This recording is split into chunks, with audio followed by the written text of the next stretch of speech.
How's it going, folks? Welcome to another fun at-home table read. Tonight, we are tackling one of the early drafts of the unfilmable comic book adaptation, Watchmen.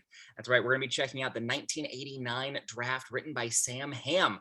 It's supposed to be directed by Terry Gilliam, and I cannot wait to see what this one's going to end up looking like. We got a great cast, so let's start introducing ourselves. Hello, my name is Mary. I will be doing action description.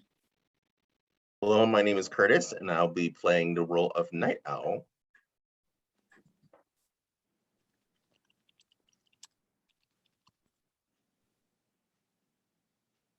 I believe next is our Rorschach. So sorry. Hi, I'm Randi. I'm going to be playing Rorschach. Whereas in true Rorschach fashion, just kind of hanging out. Makes sense. Hi, I'm Erik. I'll be playing the role of Ozymandias. Hi, I'm Anne, and I will be the Spectre. I'm Logan. I'll be Dr. Manhattan. I'm Angie, and I'm the comedian. All right, well, Mary, take us away. Watchmen, 1989. Unproduced first draft screenplay written by Sam Hamm, adapted from the original DC Comics graphic novel Watchmen, 1987. Written by Alan Moore and illustrated by Dave Gibbons. Watchmen characters created by Alan Moore and Dave Gibbons. Watchmen is a trademark of DC Comics. Spoiler alert! Spoiler alert! Spoiler alert! Spoiler alert! Reading this screenplay will spoil numerous plot points found in the original Watchmen graphic novel. Therefore, we respectfully ask you, dear reader, to run, don't walk, to your nearest bookstore or comic specialty shop, buy the graphic novel, and read it, cover to cover, at least once. Before venturing further, we thank you, Alan Moore and Dave Gibbons, thank you. DC Comics thanks you, and the fine folks at AOL Time Warner, thank you. Fade in. Exterior, New York, Liberty Island Day. The Statue of Liberty stands watch at the mouth of the Hudson. Overseen, we super title New York City, July 1976. Jersey City Pier Day. A live news update. Network correspondent Cindy Chan stands at the edge of the dock, the statue plainly visible in the distance behind her. Cindy insists that the situation is under control. Authorities have just agreed to the release of 9 Radical Front prisoners in hopes of freeing the hostages. Adjusting her hair, we repeat, terrorists have taken Liberty Island and are holding some 40 hostages, including tourists and maintenance workers, captive in the Statue of Liberty itself. Ferry boat day. The ferry, one of 6 anchored a half-mile off Liberty Island. It has been commanded by a full-armed SWAT team. The SWAT captain, who's in charge of negotiation, speaks to the terrorists via walkie-talkie. Your demands have been met.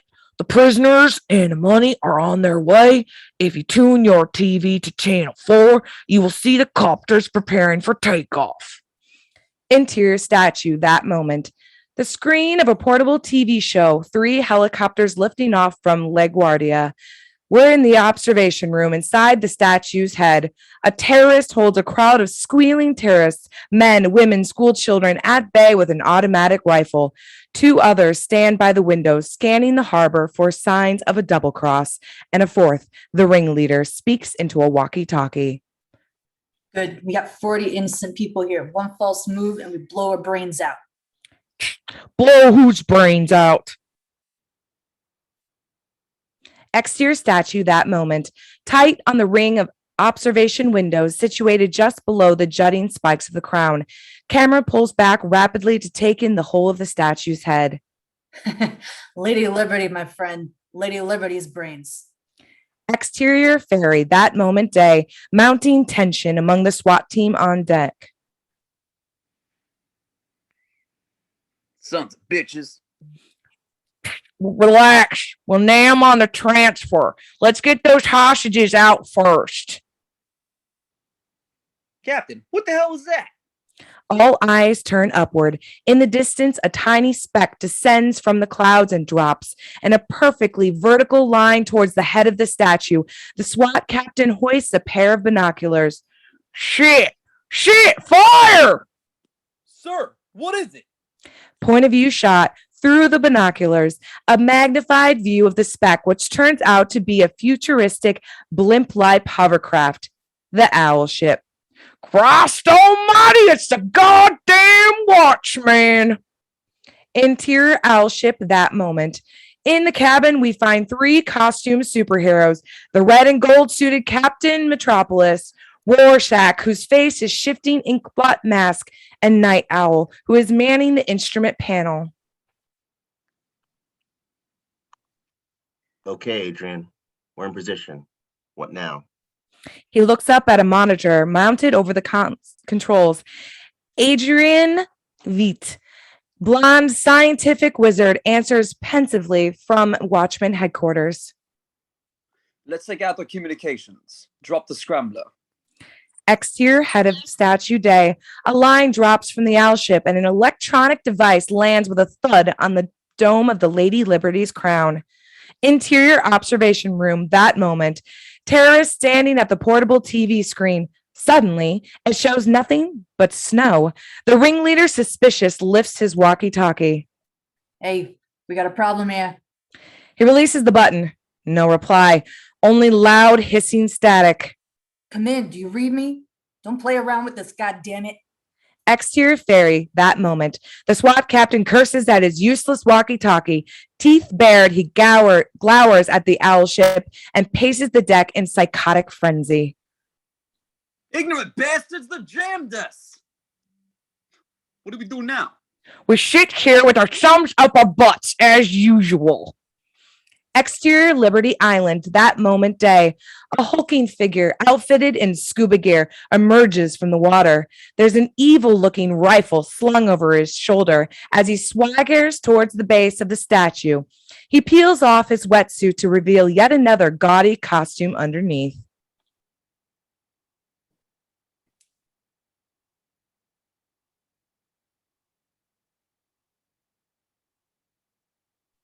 Still you.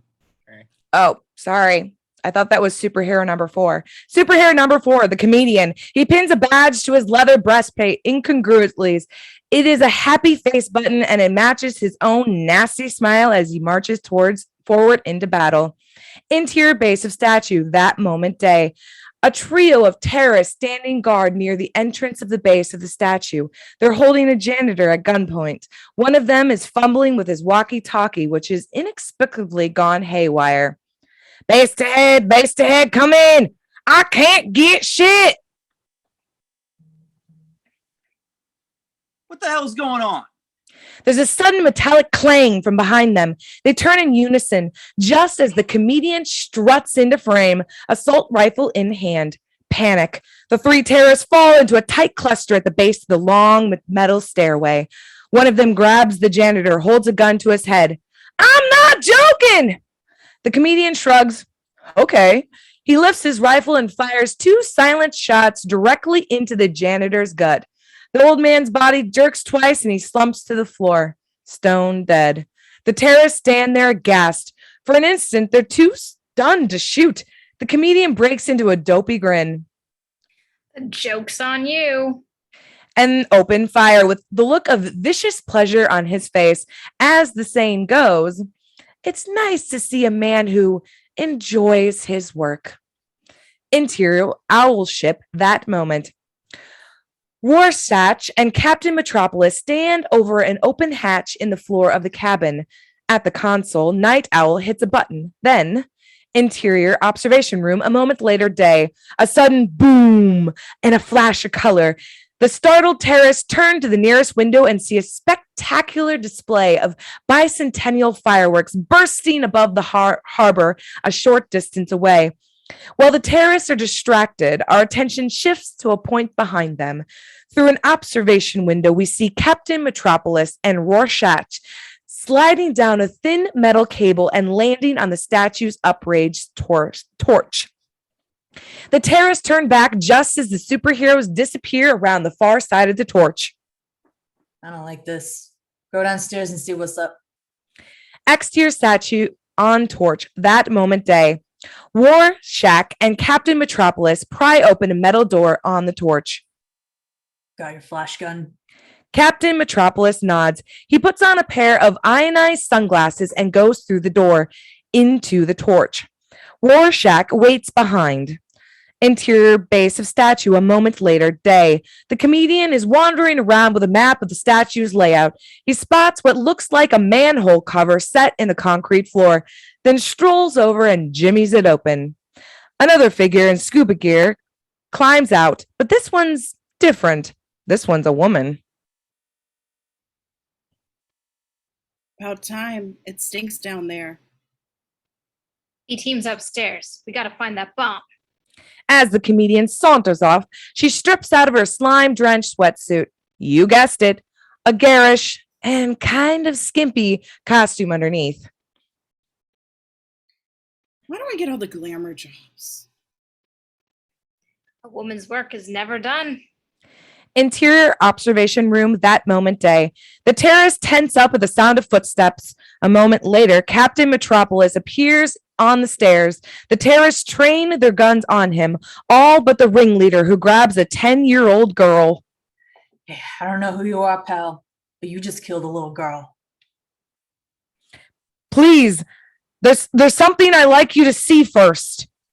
He holds up what looks like an old-fashioned photographer flash. All at once, the room goes white, and by the time the blinding light has dimmed, terrorists and hostages alike are toppled to the floor, their nervous systems temporarily fried. All except Captain Metropolis, who's wearing his special sunglasses. He pockets the shades and swiftly goes to work. Interior statue near base a moment later. An edgy terrorist all alone stands watch. Suddenly, he's grabbed from behind. The comedian is holding the point of a bayonet at his throat. Hey, Abdul, where's the bomb? Interior observation room a moment later, day. Everyone's slowly coming around.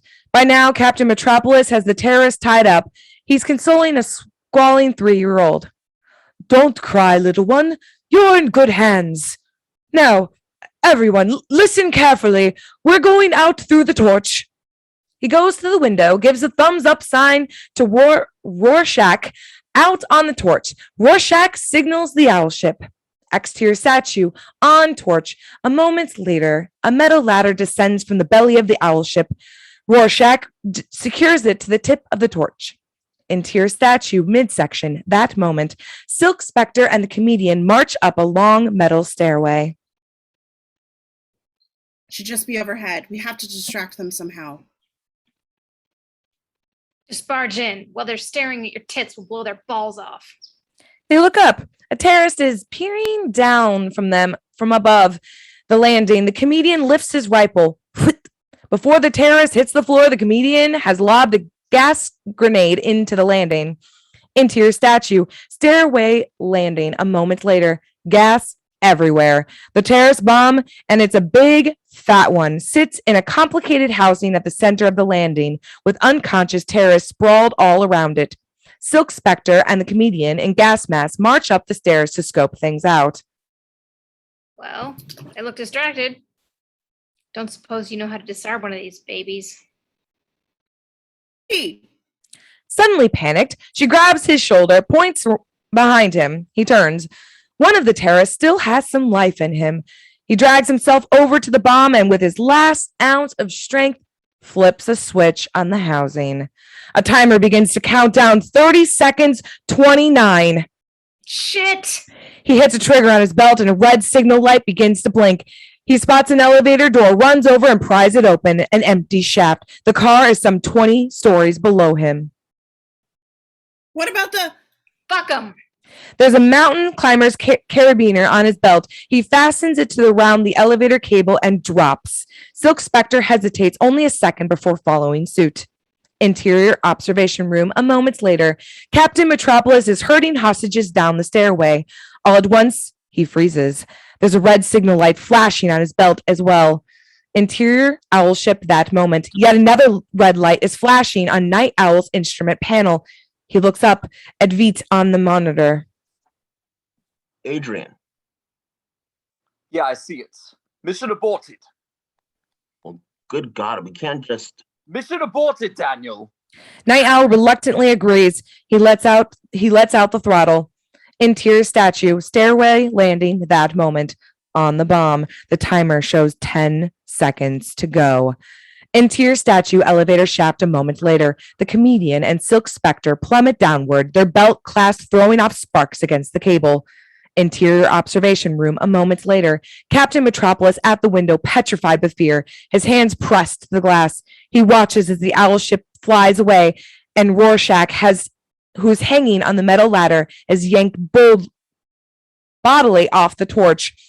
Interior statue, elevator shaft that moment. The comedian makes a hard landing on the roof of a car. Silk Spectre touches down just behind him as he manages to pry a set of lever doors open, and the two of them dive through.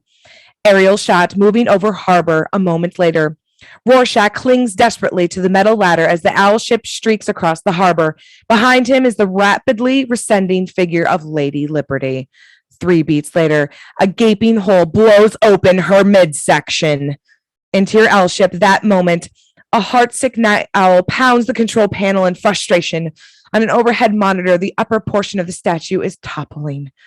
Interior statue a moment later, smoke everywhere. The comedian and Silk Spectre are pressed flat against the concrete bulkhead. An overhead protects them from falling debris, which is raining down in copious amounts. Exterior ferry a moment later. The furious SWAT captain watches in astonishment as the top half of the statue disintegrates into rubble and tumbles to the ground. He turns away from the sight, shaking his head in vehement disgust. That's it. I'll quit. The water stirs. The boats begin to rock. On deck, all eyes turn. Exterior Liberty Island that moment day, as a luminous blue-skinned giant 6 feet tall wades through the harbor, steps up onto the island. He stares in dismay at the smallest statue, like a modern-day Colossus of Rhodes, wondering what the hell happened to his date. Meet the last and the most powerful member of our happy band, Dr. Manhattan. Down below, the comedian and Silk Spectre, battered but intact, are crawling out of the wreckage. The comedian looks up at the huge blue figure looming over them and shakes a gnat-sized fist. Asshole, what took you so long? Cut to interior TV studio night, the Channel 4 newsroom with anchors Sheila Shea and Jim Bradley. In face of mounting public pressure, the city of New York has revoked its contract with Adrian Veidt's super team. Local police have threatened a citywide walkout if criminal charges against the Watchmen are dropped. On the blue screen behind them, red circles with diagonal crossbars surrounding 6 headshots of the individual Watchmen. And in Washington today, the Senate introduced legislation which would ban all costumed adventurers nationwide. Easy passage is expected. Well, Sheila, it looks like the age of the superhero is officially history. Dissolve to credit sequence. Timepieces of every description, pocket watches, grandfather clocks, travel alarms, all perfectly synchronized. Drift upward through a vast black void, ticking off the seconds. At the stroke of midnight, gongs sound, buzzers buzz, bells tinkle, and without a warning, the clocks explode. As gears and coils and crystal cascade downward through the void, we super title Watchmen. Fade through to exterior high-rise night. Darkened windows glow with the dim fire of reflected neon as we tilt upward the towering facade of a 40-story apartment building. A blimp drifts lazily through the distant clouds. The sounds of traffic echo faintly, and the dreamlike in the wind as we reach the penthouse, where heavy curtains flutter behind the ragged mat of a shattered plate glass window. Super title, New York City, 10 years later. Exterior street below, that moment night, a ramshackle New York kiosk. The owner, fat and stubbly, sits framed by a garish covers of comic books and nudie mags, staring at the high-rise across the street.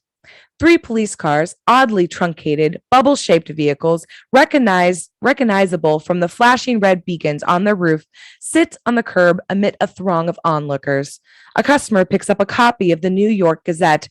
New skirmish on Afghan border. Ruskies walk out in peace powwow. Crazy Reds don't know who they're messing with. What happened over there? Yeah, some guy went sidewalk dab. 25 cents.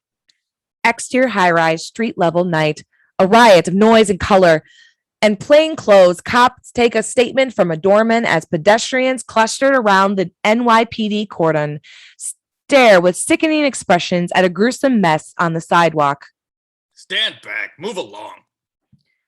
We're not in New York as we know it. In this strange offshoot of reality, everything, the clothes, the cars, the very look of the city seems just a touch off.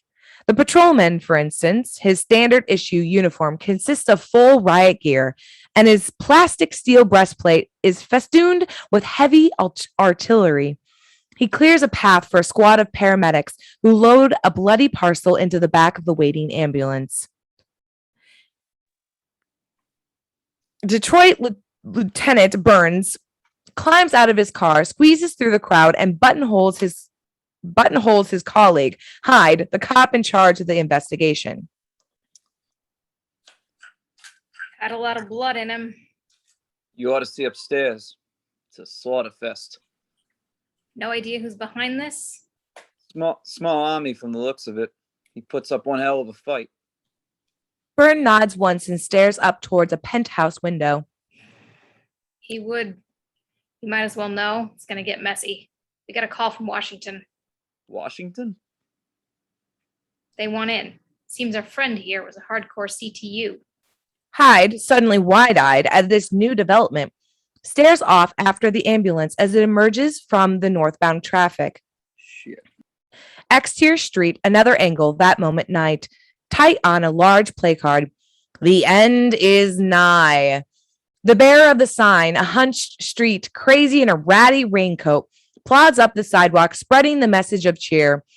His back is to us, but we can make out an unruly shock of bright red hair. The news vendor eyes him suspiciously as he passes, then turns up his collar and looks pointedly away. A small black kid leaning against the kiosk with a comic book spots him too and makes a quick, cross-eyed face. The street crazy lets out a low, hissing growl in response and plugs on. At the high-rise, a sanitation crew has just arrived to hose down the sidewalks. Rivulets of water crisscross the street. As the street crazy wanders along, he spots something unusual snagged in the rain grate. It's a happy face button. A tiny diagonal fleck of blood stains its surface like the hand of a clock poised at 12 minutes to midnight. The street crazy bends to retrieve it. He stares off at the shattered window some 40 stories above. Dissolved to interior high-rise hallway night. Camera drifts from the penthouse elevator down a long, plush-carpeted corridor. The hallway is cordoned with thin plastic strips reading, "Police line, do not cross." At the far end is a single door, sealed off. Interior penthouse apartment night. Moonlight shines on an obstacle course of broken chairs and overturned tables as we move inexorably towards the shattered picture window. At this altitude, the wind is fierce. The curtains are a rope drops into view. A dark silhouette lands on the ledge outside. Shards of glass crunch underfoot as this strange intruder steps inside. He wears a slouch hat, a heavy trench coat. His face is invisible to us as he snaps on a flashlight and sweeps it around the room. The apartment is, as promised, a slaughterhouse. Smashed art prints, gaping holes in the wallboard, and gallons of blood everywhere. The flashlight beam shines on the far front door, where 3 deadbolt locks and electronic alarm systems are still in place, undisturbed. The intruder turns suddenly. His beam strikes the splintered remains of a full-length wall mirror. And there, in the cracked and spiky glass, we get our first good look at his face. Or what passes for his face. He has no eyes, no nose, no mouth, nothing but a strange and ever-shifting series of symmetrical patterns where his face should be. A living, crawling ink blot on a luminescent field of white. We've met him before. He goes by the name of Rorschach. Interior penthouse kitchen, that moment night. Rorschach beam falls on the kitchen table. Hungry flies walk daintily legged through a sticky puddle of congealed blood. Offhandedly, he brushes the flies away. Then he spots a sugar bowl. He tips it over, scoops up a handful of cubes, deposits them in his trench coat pocket. Interior penthouse bedroom, a moment later night. The beam shines across rumpled bedclothes, searches around the walls, and settles finally on the half-open door of a walk-in closet. Rorschach steps inside, examining rack upon rack of expensive suits. He shoves the suits aside, then, mysteriously, he begins to pound on the wall with his fist, moving left, right, up, down, thump, thump, thump. He pauses. He found a hollow section. He feels his way carefully along the seam of the wall and floorboard until he discovers a concealed trigger. He presses it, and the panel slides back, revealing a second secret closet hidden inside the first. He reaches up, flicks on a light. Inside the secret closet, a bizarre uniform, helmet, mask, and gloves, a gaudy colored bodysuit, rows of exotic weaponry. On the wall nearby hangs a dusty framed photograph. Rorschach examines the photo. It's a group shot. 6 men, 1 woman, all dressed in similarly garish uniforms. The man in the center is wearing the costume on the wall before us, the comedian's costume. They're all there, all the Watchmen, Night Owl, Silk Spectre, Captain Metropolis, Dr. Manhattan, Adrian Veidt, and of course, Rorschach himself. As he eyes this quirky memento of the days gone by, we dissolve to exterior street corner, Brooklyn night. A light rain is falling as a weary figure emerges from a corner store. Daniel Dreiberg, 44, thick-set and bespectacled, walks with a heavy gait of an athletic athlete gone to seed. He seems meek, defeated, old before his time. He holds a hand to the skies, set down his grocery bag long enough to open an umbrella. Then he turns down a deserted access street. Exterior access street night. In an alleyway just off the access street, there's a mugging in progress. 2 young street toughs, their tinted hair tied up in knot tops, rolling a middle-aged man across the street. Dreiberg sees what's happening. It takes some effort, but he makes a conscious decision to move on. Then, Hold up, Papa San. the Tatnops have emerged from the alleyway with their loot and spotted Dreiberg, an unwanted witness. Menace in their eyes, they march towards him. He sets his bags down and turns to face them, almost welcoming the challenge. And suddenly, without warning, we cut to flashback, proceed footage, slow-mo, double frame, or sepia tone, you call it. But whatever the gimmick, it should suggest that the events we're watching take place in a stylized, dreamlike midway between flashback and fantasy.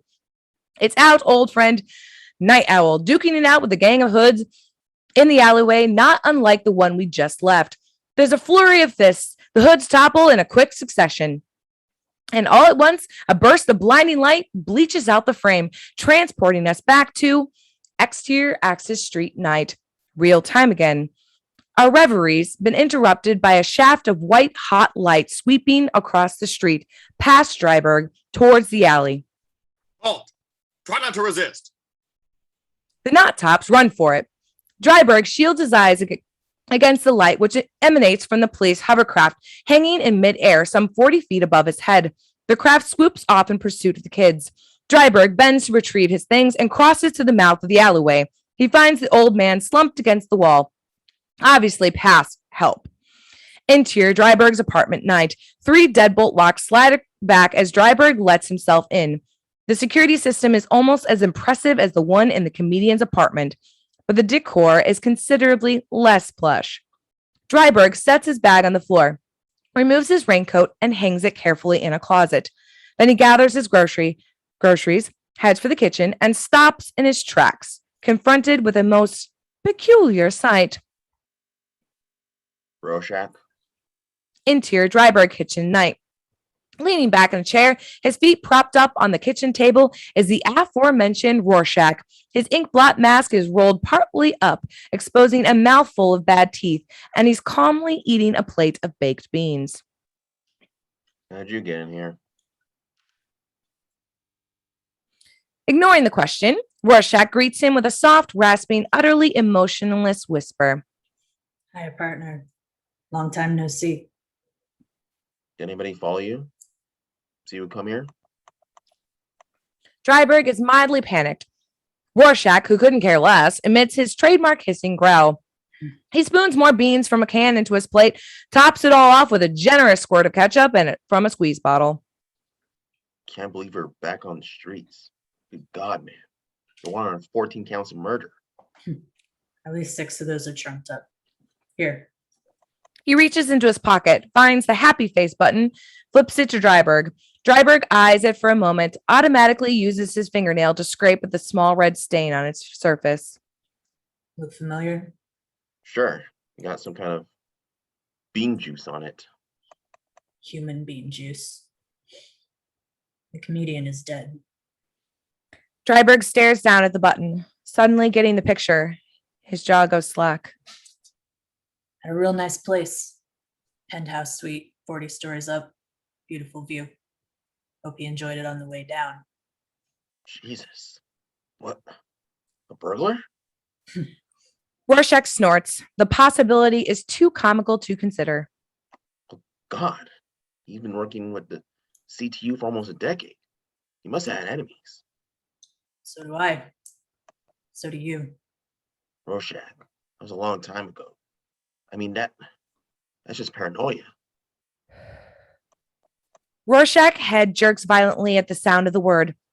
Dreiberg blinks involuntarily, half expecting some kind of reprisal, but Rorschach merely stands, adjusts his mask, and starts towards the front door. Maybe. Or maybe someone's finally caught up with us. Somebody with a grudge. Thought you might want to spread the word. Hey, if you don't mind, use the back stairs, all right? Rorschach growls, shakes his head in disgust, but complies.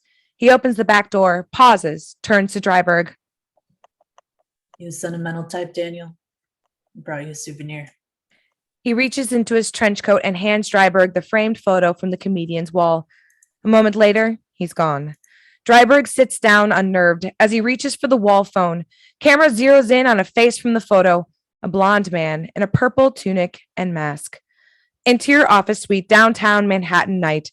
A great shadowy jungle cat pads across the acres of carpet. The cat is far from its natural habitat, and back of it is a glass and chrome desk outfitted with a computer terminal, and at the terminal is Adrian Veidt, the brains behind the Watchmen.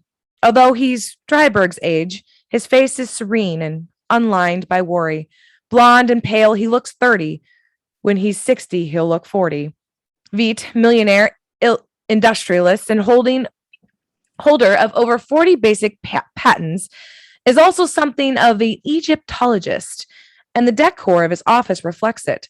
Ancient vases, sarcophagi, busts of Anubis, and the like. He keys a string of figures into the computer. The phone rings.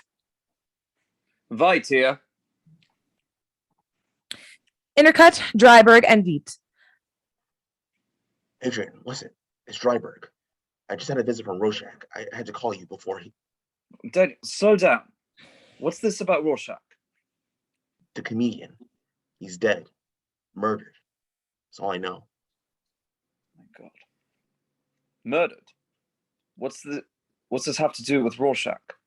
He's got some kind of conspiracy theory. He thinks someone's, I don't know, stalking us. Us? You mean the Watchmen? The big cat purrs. It's a mutant lynx, genetically tailored with red fur and long tufted antennae-like ears. Veidt crosses the lynx, a chunk of raw meat with a platter on his desk while he ponders Dreiberg's words. Daniel, Rorschach is insane. I know. It's just, he's back on the street. He smells blood. You know how he is. He goes on these binges, kills a couple of thugs, then he's satisfied. Blows over. He's bound to get caught. I don't want my name coming out. Not this late date. He comes here, our hands on him. Remember, I've always protected you, haven't I? Do you need money? No, I just wanted you to. You did the right thing, Daniel. Let's stay in touch, okay? Good night. Good night. Veidt leans back in his chair, reaches for a gold case, and extracts a cigarette. It's matchless. You ignite it, guy. You ignite it by striking the tip of the cigarette against the edge of the case. He lights up and takes a long, slow drag. Cut to exterior military installation night. Barbed wire, armed guards everywhere. A vehicle waits at the checkpoint. The guard waves it through, and a huge cast iron gate rolls into place behind it. On the gate is a small, tasteful sign which reads Rockefeller Military Research Center. Interior military installation night. Adrian Veidt walks down a long, greenish corridor flanked by armed escort troops. At the end of the hallway is a foot-thick metal door with a keypad off to one side. One of the troops punches in a 6-digit access code, and the door slides back to reveal another door. This one outfitted with a simple doorbell. The troop rings the bell, stands rigidly at attention, and wait, to Veidt's great amusement. The inner door slides open. Peering out is an attractive, big-boned woman in her mid-30s. Laurie Uspekchik, aka the Silk Spectre. Adrian. Laurie, good to see you. She gives him a warm hug. The escort troops march back down the hall in a perfect lockstep as the giant metal doors ease shut behind them. Laurie escorts Veidt in a large laboratory space. Greatly oversized machines, blinking computer terminals, advanced scientific paraphernalia of every description. Nice. Who's your decorator? Edward Teller. Don't rub it in. I live here. And how's life with walking H-bomb? Oh, he's in by the super accelerator. Retake your coat.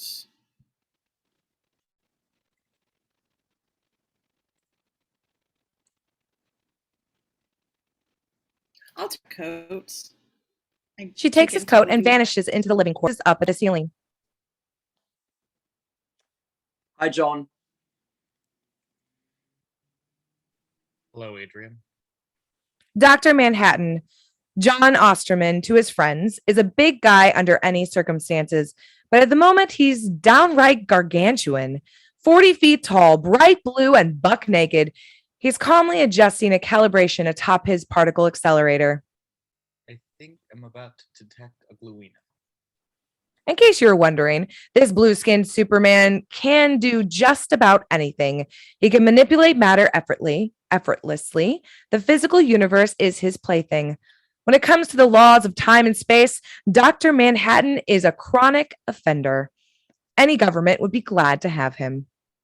Supersymmetrical theory, Say, I understand old Schwartzman caught a decaying proton in that German mine shaft.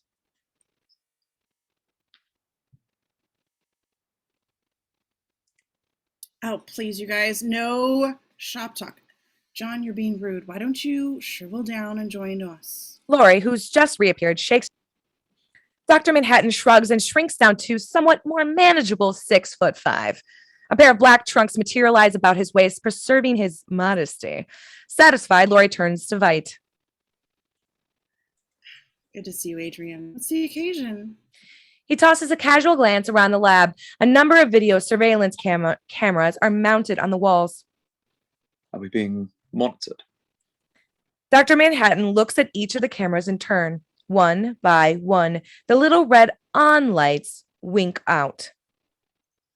The bearer of bad news. We've lost a colleague. The comedian is dead. Blake. Dead? Yes. I heard this morning. Washington's asked me to attend the funeral as a matter of protocol.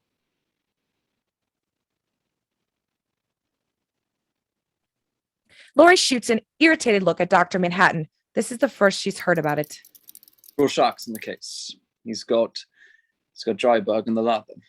He seems to think that someone is stalking the Watchmen. Oh? The CTU suspects a Libyan hit squad. What's your theory? Life and death are unquantifiable abstracts. They don't concern me. Veidt peeks at Laurie, cocks an eyebrow. Same old John. But Laurie is considerably less amused. I could use a drink. How about you, Adrian? Veidt nods yes. Dr. Manhattan, meanwhile, has moved off to another part of the lab. He stands before a vast bank of machinery, and as we watch, a panel detaches itself from the front of the console and floats off to one side. A module of circuit boards, chips, and pin connectors slide out of the hole. Individual components detach themselves and hang in midair. Dr. Manhattan hasn't lifted a finger. He's dismantling and reassembling his equipment through sheer force of mind.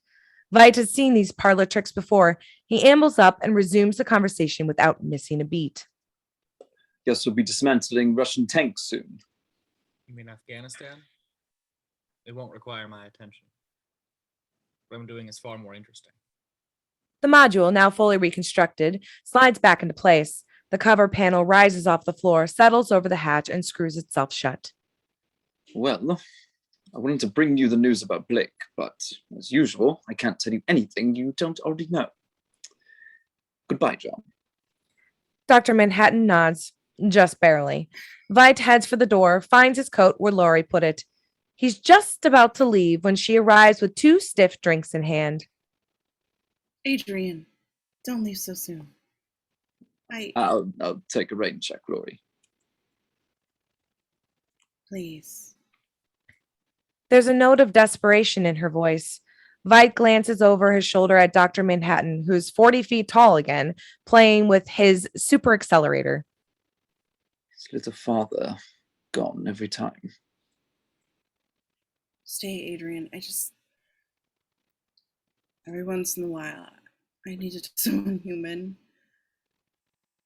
He doesn't think like we do. He doesn't even feel what we feel. I mean, he even scares the research teams. Laurie, he's the most powerful man who's ever lived. He's changed the world.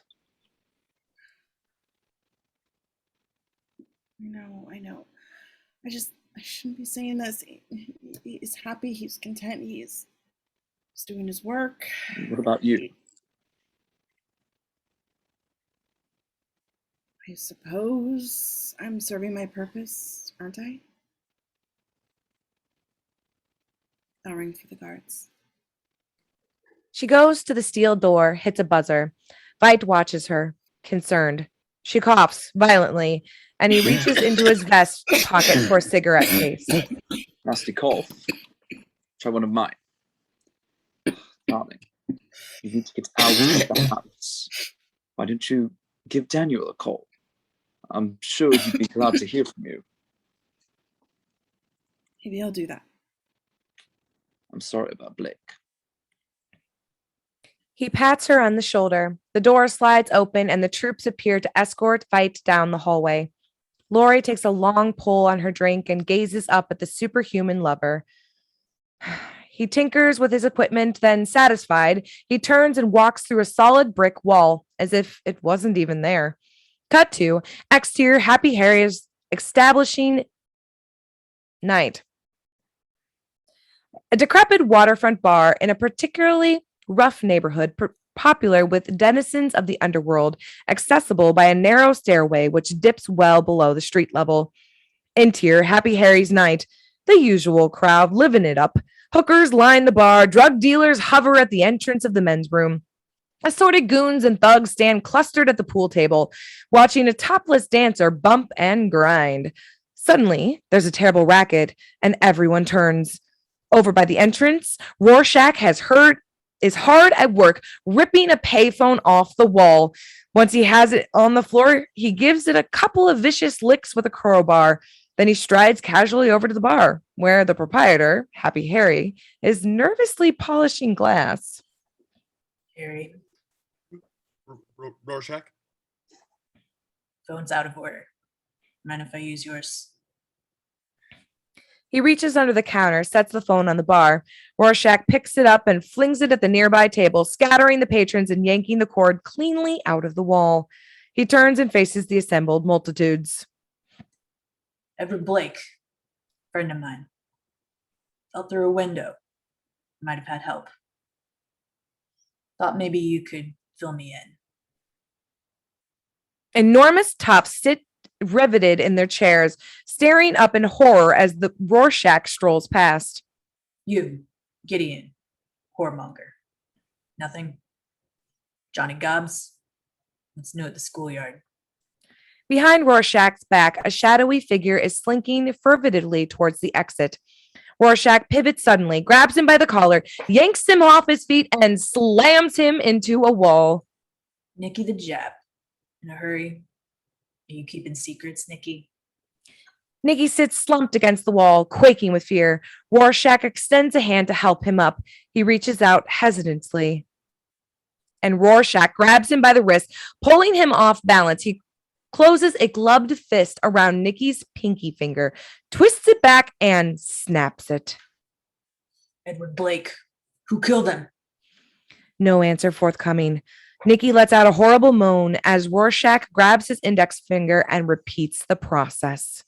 Who killed Edward Blake? Nicky passes out.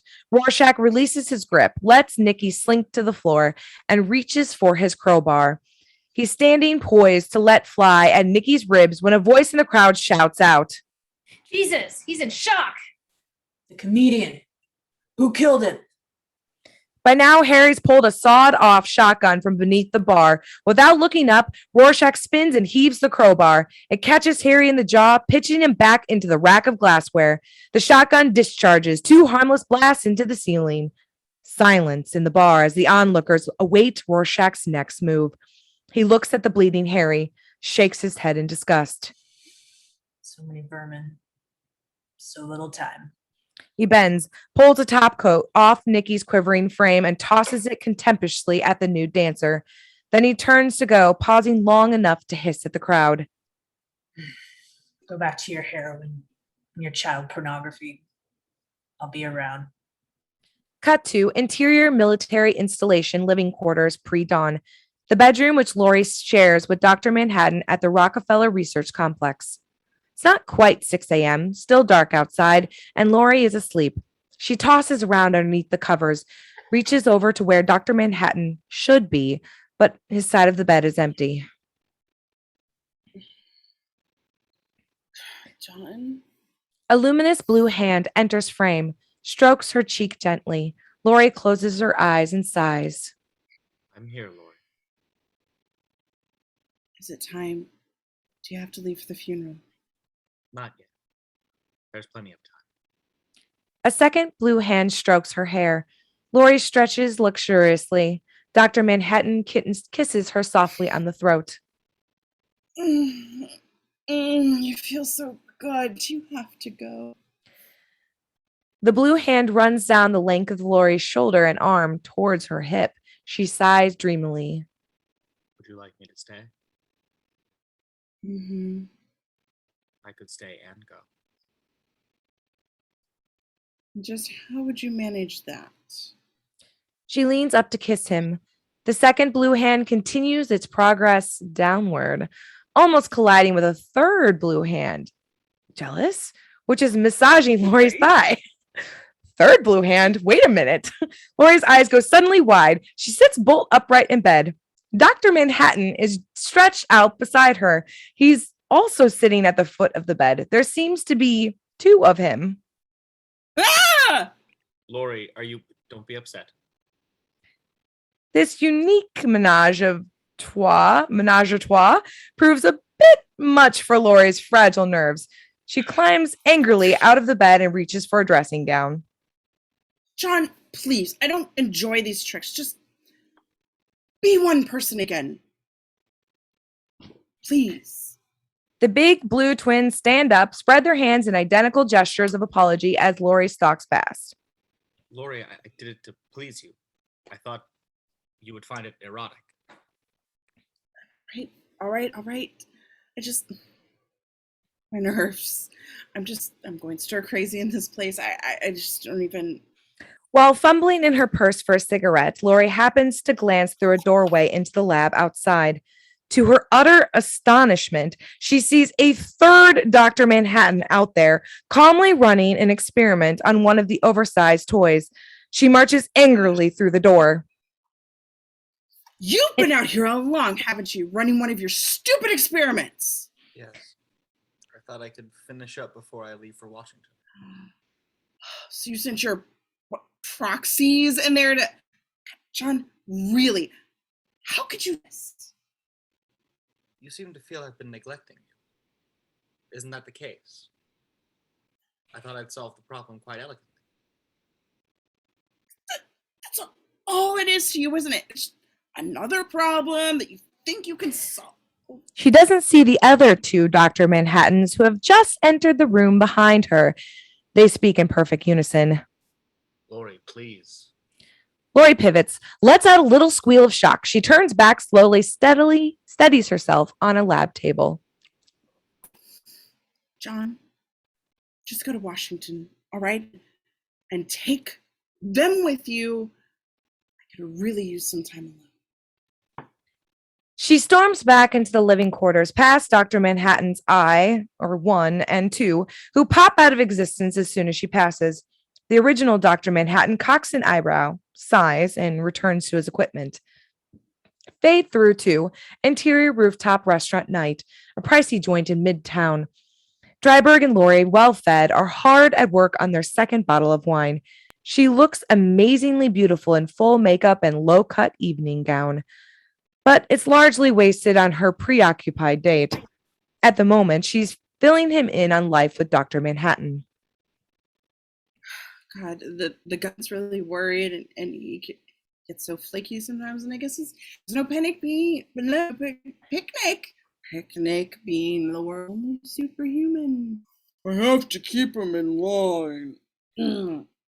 She flexes her biceps and holds the pose, waiting for Dreiberg to laugh. He doesn't. In fact, he barely even notices. His gaze has wandered off into a far corner of the room. I'm sorry, excuse me, where exactly are you tonight? Oh, sorry. It's this thing with Blake. I mean, you don't really think anyone's out to get us, do you? Dan, are you really that parent? Let's face it, Eddie Blake was no Mother Teresa. Psychotic pig. He had it coming, Mr. CTU. No, wait, we don't have the same option as Blake. We just work for the government. Would you die? Fine, but the civil terrorism unit? It's a fucking Gestapo. Dirty tricks, political assassinations. Now he's got Laurie nervous. She scans the restaurant quickly, then leans forward and speaks in hushed tones.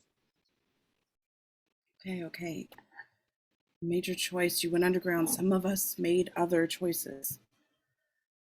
Yeah, that pig Blake is buried at Arlington, full military honors. And I'm still in the psychophile at Rorschach. Laurie looks at him a moment. She starts to chuckle.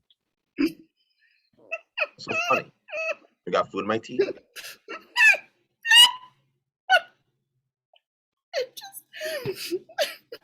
Sorry.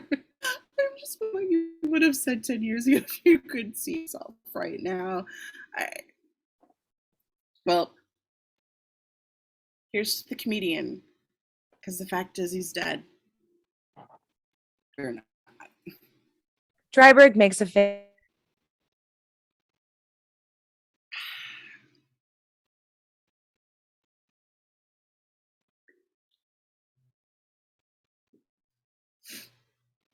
And smiles despite himself. Excellent. They're holding big sniffers of brandy and they're both looking pretty well drunk. The pisser is nobody ever remembers all the good shit we did. I mean, we were heroes. Damn straight. Damn straight we were heroes. Of course, I know we look like idiots. Well, that was Adrian's idea. I know he's the smartest man in the world and all that, but talk about publicity now. Ugh. Hey, do you remember that nut in the hockey mask? Oh, God, with that asthma. What was his name? Oh, yeah, the one that used to confess to everything, hoping we beat him up. That's the one. Whatever happened to him?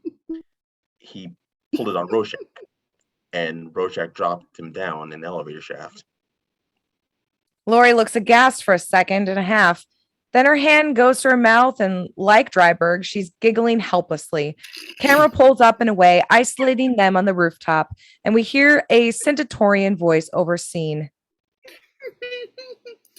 In the midst of life, we are in death. Cut to exterior Arlington National Cemetery day. An American flag lies across the coffin of Edward Blake. Chaplain. Oh. So we commend our brother Edward Blake unto God, who shall change our vile body that it may be like unto his glorious body. Tight on Dr. Manhattan, standing at the gravesite amid a tight no of mourners.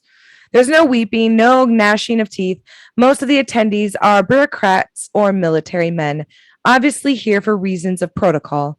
Nearby is a cadre of riflemen ready to send Blake off with the traditional 21-gun salute. According to the mighty working whereby he is able to subdue all things unto himself. A light rain begins to fall. Why is it always raining during funerals? Umbrellas open all around. Dr. Manhattan, of course, doesn't need one. The raindrops vanish miraculously before they strike him. Car horns sound in the distance, and he glances off at exterior, another part of the cemetery. That moment, sentries stand at attention.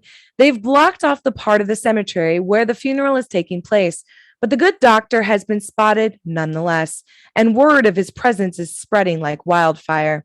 Mourners and tourists are rushing in from every corner of the cemetery to get a look at the bright blue Superman. With all due respect for the dead, Arlington National's turning into a zoo. Gawkers are lined up 3 or 4 deep. The sentries have their hands full managing the crowd. A kid breaks free from his parents and sprints across the graves to join the excited throng. As he does, our attention settles on the Vietnam War memorial. It's not the familiar stark black wall. It is bizarrely a chiseled marble representation of Dr. Manhattan. His eyes are turned skyward, and he's cradling a wounded American grunt in his massive arms. Pieta style. On the pedestal beneath it, a bronze plaque bears the inscription, "In memory of the brave Americans who gave their lives to achieve victory in Vietnam." Below it are the names of the American dead. There are almost 400 of them. Exterior military installation night. The Rockefeller Military Research Center. Laurie's home sweet home. Her car pulls up to the guard booth and he waves her through. As soon as the chain link gate rolls back into place behind her, the guard picks up a phone and punches in a number. Exterior Research Center night. Laurie strides up a concrete walkway at the entrance of the complex, fumbling in her purse for a mag-stripped access card. She inserts the card into the slot at the door. Nothing happens. She tries again. Still no luck.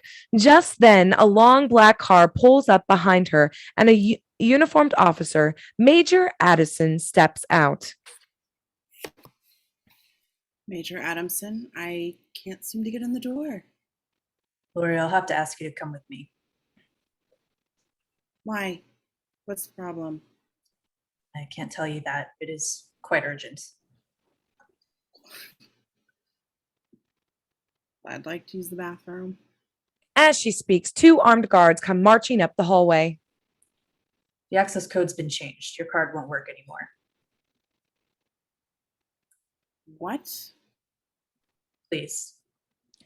The major puts a firm hand on her elbow and leads her off. The guards stand at attention, then fall in behind them as they pass. Adams holds the car door open. Laurie's climbing inside when she sees something which turns her confusion into outright panic. The entrance of the research center has just opened, and emerging from it into the walkway are 6 men in full radiation suits. Interior medical lab night. Laurie enters the full military escort. The troops hand her off to the team of doctors and lab technicians, then drop back to stand guard at the door. A brusque nurse presents her with a short white gown. Miss Jaspisic, put this on, if you would. What? Drink this. The doctor hands Laurie a glass full of iridescent green fluid. She stares at it, still somewhat nonplussed. Drink it. Interior medical lab, anteroom night.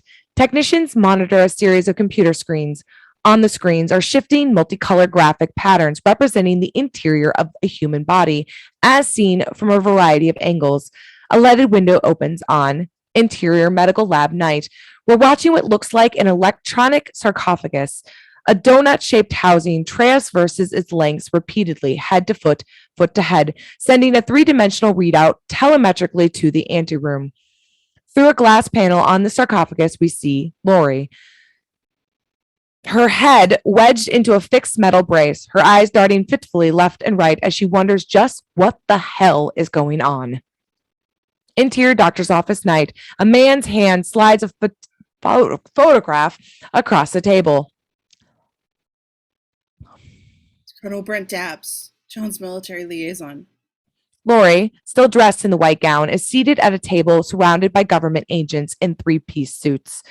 Chief Agent Schmidt nods at his cronies and replaces the photo with another taken from a thick sheaf. Dr. Candelaria. He works on one of John's research teams, the quantum whatever. Schmidt lays a third photo before her. It's a group shot of the Watchmen, the same picture that hung in Blake's closet. Laurie hesitates. That's John. Obviously, and me. Adrian Veidt. Rorschach. Their real names, please. I don't know the real names. You're lying, Miss Joseph. Check. Just a sec. And I don't know the real names. You're not protecting anyone. These people's lives may depend on the answers you give. These are all former associates of Dr. Manhattan. Can we pause for a second? Then why don't you ask him? Furious, she pushes herself away from the table and moves to a nearby window. The agents exchange cool glances. Like all experienced torturers, they understand the value of patience. I want to get dressed. I'm gonna take a cigarette. One of the agents pulls a pack from his coat, shakes a cigarette out for Laurie. As he's lighting it, a perfect gentleman, the door opens and the lab technician enters with a clipboard. He passes the clipboard to Schmidt, who examines its contents and tilts an eyebrow. Laurie, looking on, is about to burst with curiosity. Someone better tell me what's going on here. Sit down, Miss Yusupchik. As I mentioned, the people in this file are all close associates of Dr. Manhattan. They have something else in common as well. They've all developed a fairly exotic form of lymphatic cancer. What are you saying, John is radioactive? All at once, the obvious hits home, and Laurie's face goes bone white. Schmidt nudges the clipboard towards her. Trembling, she takes it, then sets it down, staggered by what she reads. Terribly sorry.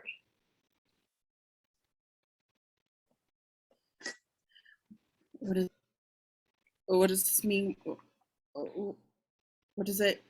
6 to 8 months, that's with treatment. Perhaps now you can see why it is so vital that we locate your friends. That's it. This is all a trick, isn't it?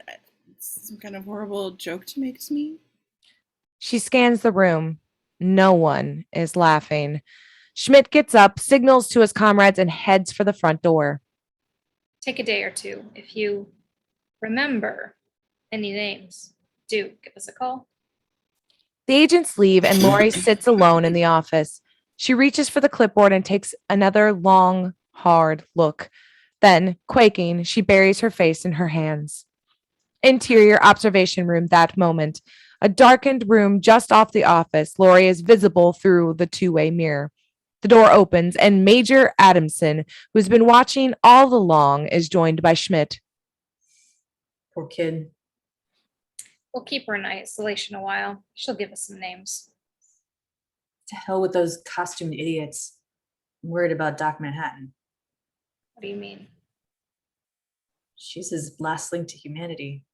Once she's gone, God knows which way he'll jump. Dissolved to interior hotel room, Washington, D.C. day. Dr. Manhattan stands in front of a full-length mirror. He's wearing a navy blue double-breasted suit, a white shirt, and a maroon necktie with an irregular mauve pattern. The tie doesn't quite suit him. His brow wrinkles and the tie magically transmutes into a more sedated, wide red job with diagonal golden stripes.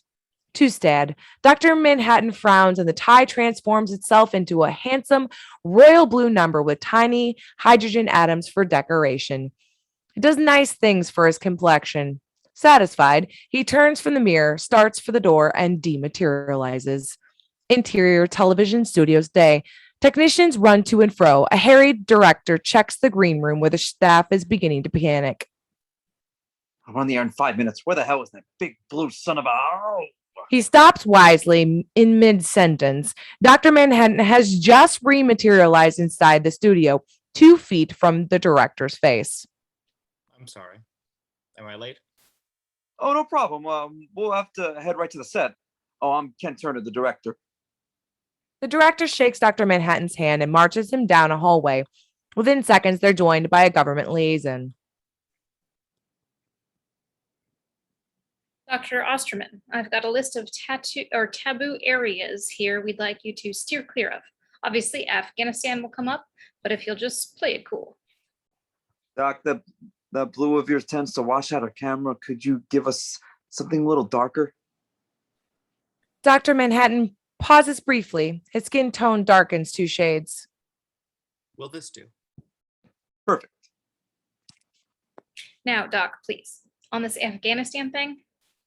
But the good doctor is already at the edge of the seat, surrounded by the cluster of sound men, production assistants, etc., who are hurriedly prepping him for the telecast. The frustrated liaison hangs back and glances up at the overhead monitor. The ABC News special report graphic is already on screen, with theme music underneath. Insert TV monitor. Stock footage. We open on a shot of a terrified Viet Cong racing for their lives through a dense jungle. The camera whip pans to the right and takes in an extraordinary sight. A towering 90-foot tall Dr. Manhattan strides blithely through the jungle, occasionally directing a blast from his fingertips at the greenery below. American Hueys hover behind him, spitting out bursts of automatic fire, performing mop-up duty as this one-man defoliation crew does his apocalypse thing. A superimposed title reads, Vietnam, 1965. Dr. Manhattan. The nuclear titan spawned in a freak scientific mishap. For more than 20 years, the Manhattan option has been the linchpin of America's conventional strategy. We cut to Prague, where Russian tanks are rolling through a broad thoroughfare. Dr. Manhattan, only 40 feet tall this time, rounds a corner and emerges from behind municipal buildings. His eyes gleam eerily, and the lead tank begins to heat up, the gray gunmetal turning red before our eyes. The hatch springs open, steam hisses, and the terrified Russian soldiers clamber out, only to be met with a barrage of rocks thrown by the local citizenry. The title reads, Czechoslovakia, 1968. In trouble spots from Vietnam to Czechoslovakia to Nicaragua, a one-man cavalry coming to the aid of our democratic allies, holding the communist menace in check.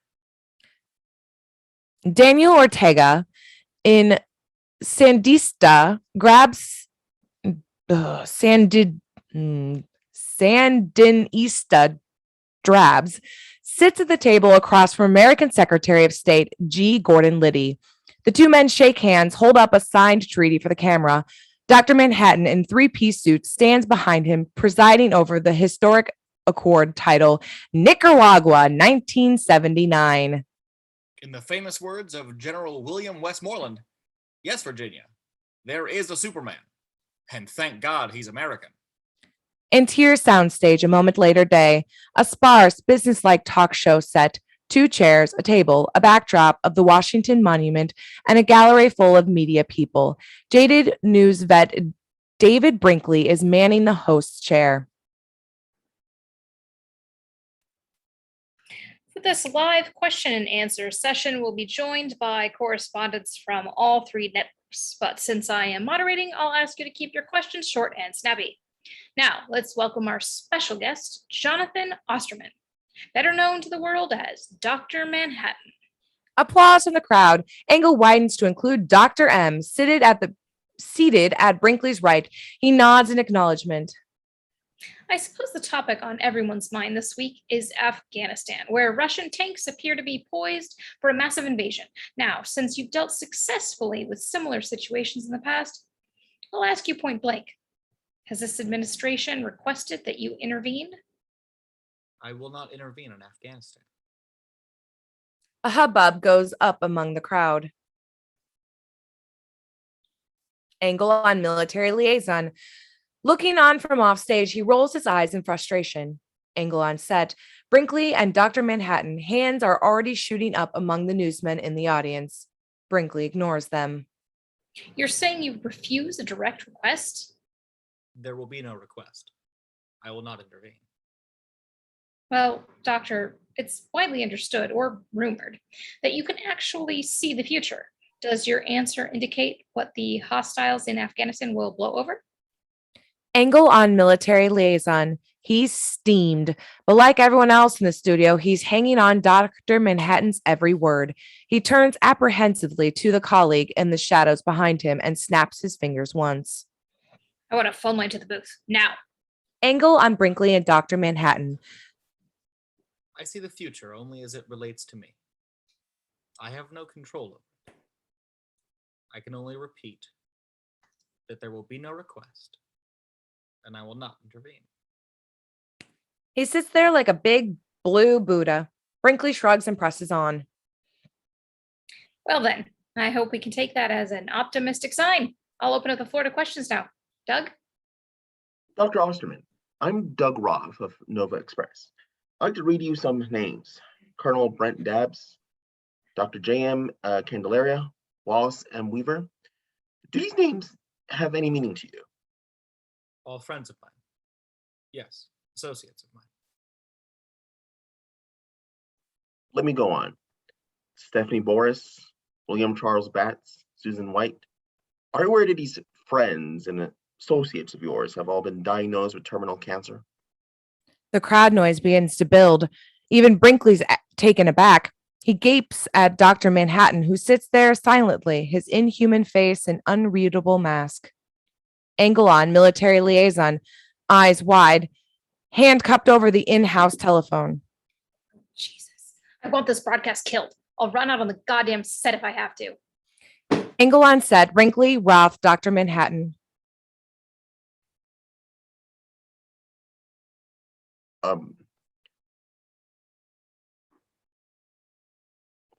I have here an official list of 16 names, all similarly diagnosed.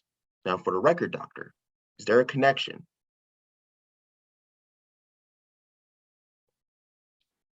By now, the crowd is about to erupt. Roth is shouting to make himself heard over the din. Brinkley, who's just gotten a message from the booth, touches his headset and announces. I'm told that's time for a break. We'll be back after this brief message. Within seconds, the military liaison is rushed out into the set, flanked by 2 colleagues in mirror shades. That does it. No more questions. Show's over. The 3 of them all but yank Dr. Manhattan out of the seat. Then pandemonium breaks loose as eager newsmen bolt the gallery and mob the set. Wait, Dr. Manhattan, are these allegations true? Do you cause cancer? I do not wish to answer any questions. You see the future. Did you know in advance? The doctor will not answer your questions. Now step aside. The liaison and his boys form a wedge in front of Dr. Manhattan, but the massive bodies and microphones are all but impenetrable. How long have you known, and why is the government concealing this information? Please get out of my way. The liaison throws an elbow, knocking a reporter to the floor. Scuffling breaks out. Just as it's getting vicious, Dr. Manhattan lets out a thunderous shout. I said, leave me alone! In the wink of an eye, the soundstage is empty. No newsmen, no microphones, no cameras. Nothing but the lone figure of Dr. Manhattan, and still sitting in the chair behind him, Brinkley. Brinkley swallows hard and fidgets with his necktie. A moment later, there's an angry flash of white light, and Dr. Manhattan vanishes, leaving Brinkley alone on the deserted set. Cut to Interior Research Center living quarters night. The place has been pretty well torn apart. Major Adamson is overseeing a crew of technicians in white suits as they post quarantine notices at the entrances. He's not altogether surprised when Dr. Manhattan rematerializes at his set. Where's Laurie? Adamson's backs off slightly. He's not wearing a radiation suit, and he's understandably reluctant to get any closer than absolutely necessary. She's been relocated, John. It's strictly precautionary. There's no need to lie. I assume she's been tested. Were the results positive? Adamson hesitates the briefest of seconds. Don't bother. I already know what you'll say. He watches impassively as what's left of his home is dismantled. His mind is already in a million miles away. John, I know this is presumptuous, but if you wanted to, could you cure her? I don't know. I only know that I won't. There'd be no point. It's finally begun. Begun? What's begun? I've seen this day. It's the day I've been dreading all these years. You see, Major Adamson, Laurie Uspechek was the only human being I ever cared for.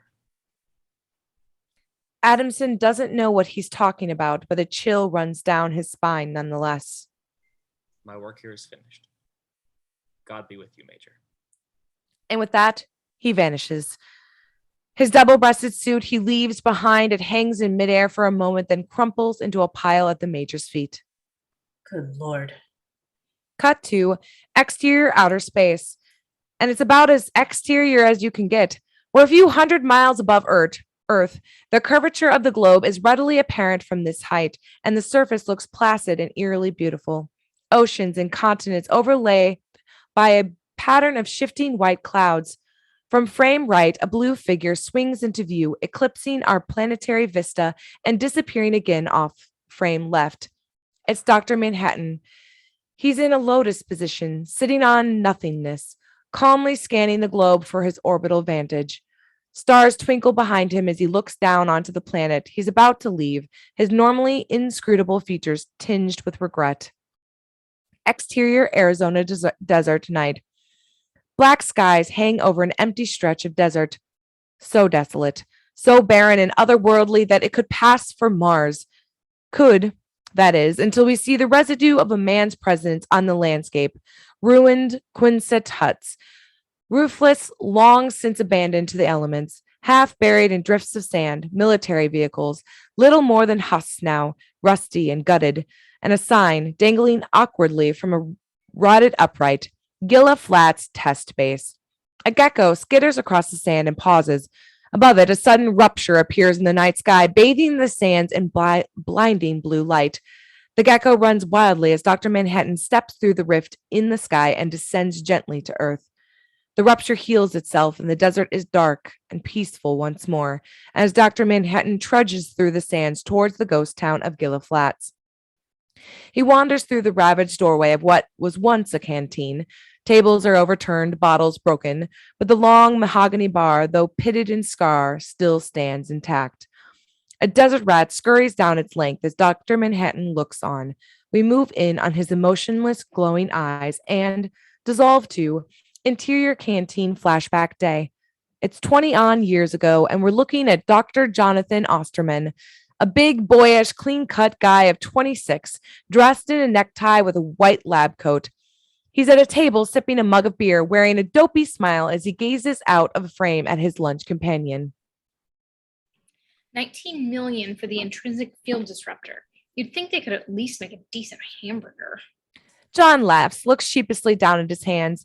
He's utterly smitten with Dr. Janie Splatter, his colleague at the test base. She's a couple of years older than he and pretty, in a heavily coiffed way, just close enough to Laurie that you notice the resemblance, and she's probably the only one in the room who can't see just how bad a crush John has on her. I'll say, if we ever get off this Looney Tune project, I'm gonna head straight for civilization and buy me a big, thick steak. With lots of ketchup. Smiling, she indicates John's plate. He's emptied at least half a bottle on his French fries. There's nothing wrong with ketchup. John Osterman, you don't act like a Princeton boy. What's a big lug like you doing at a place like this?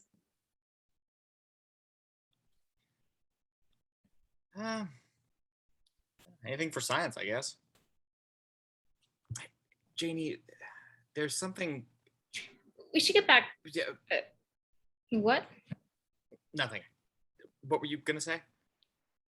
We should get back to the lab. Oh. You okay, John? He stares at his hands, afraid to meet her eyes. After a moment, he pipes up. Yeah. You go ahead. I'll be right with you. The lad seems a little screwy today. Janie struggles, gets up, and heads for the door.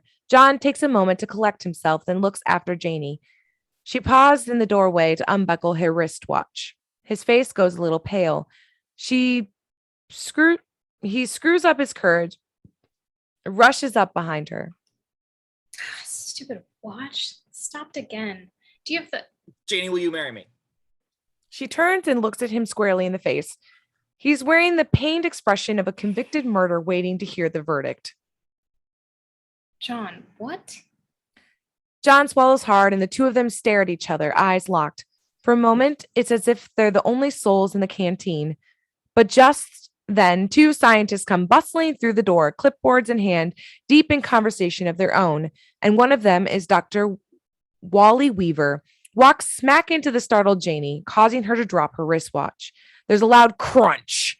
John and Janie snap out of their private trance as Wally bends to retrieve the watch.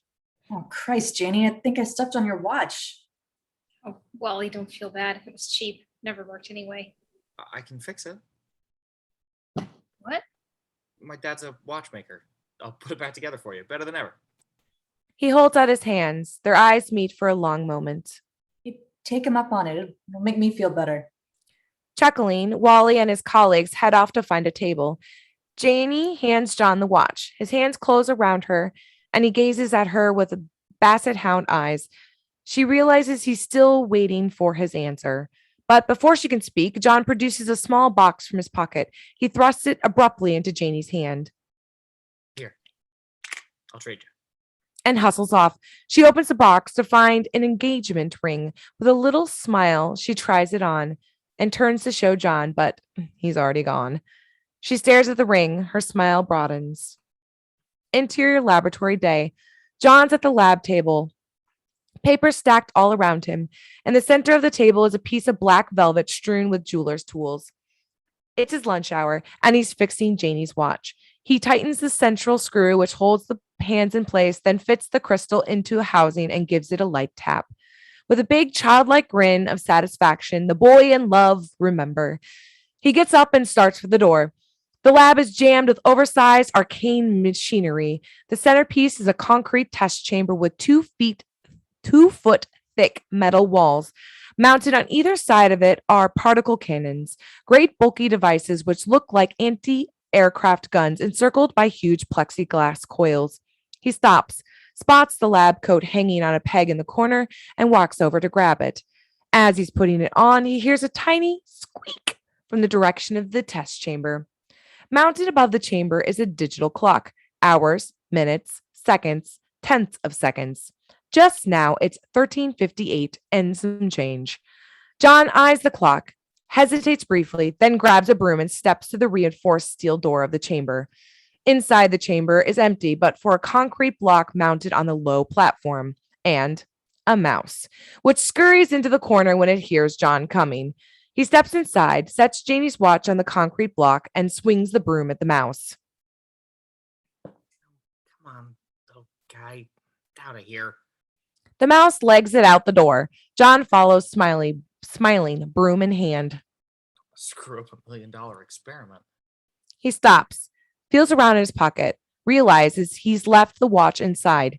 He looks at the overhead clock again, 13:59:30 and counting. Agitated now, he races back towards the chamber, pauses in the doorway, spots the watch resting where he left it on the far side of the concrete block. He dashes inside, circles around the concrete block, reaches for the watch, and freezes at the sound of 3 warning beeps behind him. White-faced, he snatches at the watch and ducks around the concrete block too quickly. He nicks his shin on the projecting edge of the support platform and tumbles to the floor of the chamber. Before his eyes, a massive steel door is sliding into place, trapping him inside. He lurches towards the door, gets a hand through. The door keeps sliding. He jerks his hand back a half second before the door slams shut. Interior lab entry that moment. 13 hours sharp. A half dozen scientists stroll into the lab. One of them is passing out goggles, and his colleagues and a pair of military bigwigs who are obviously on a walking tour of the facilities.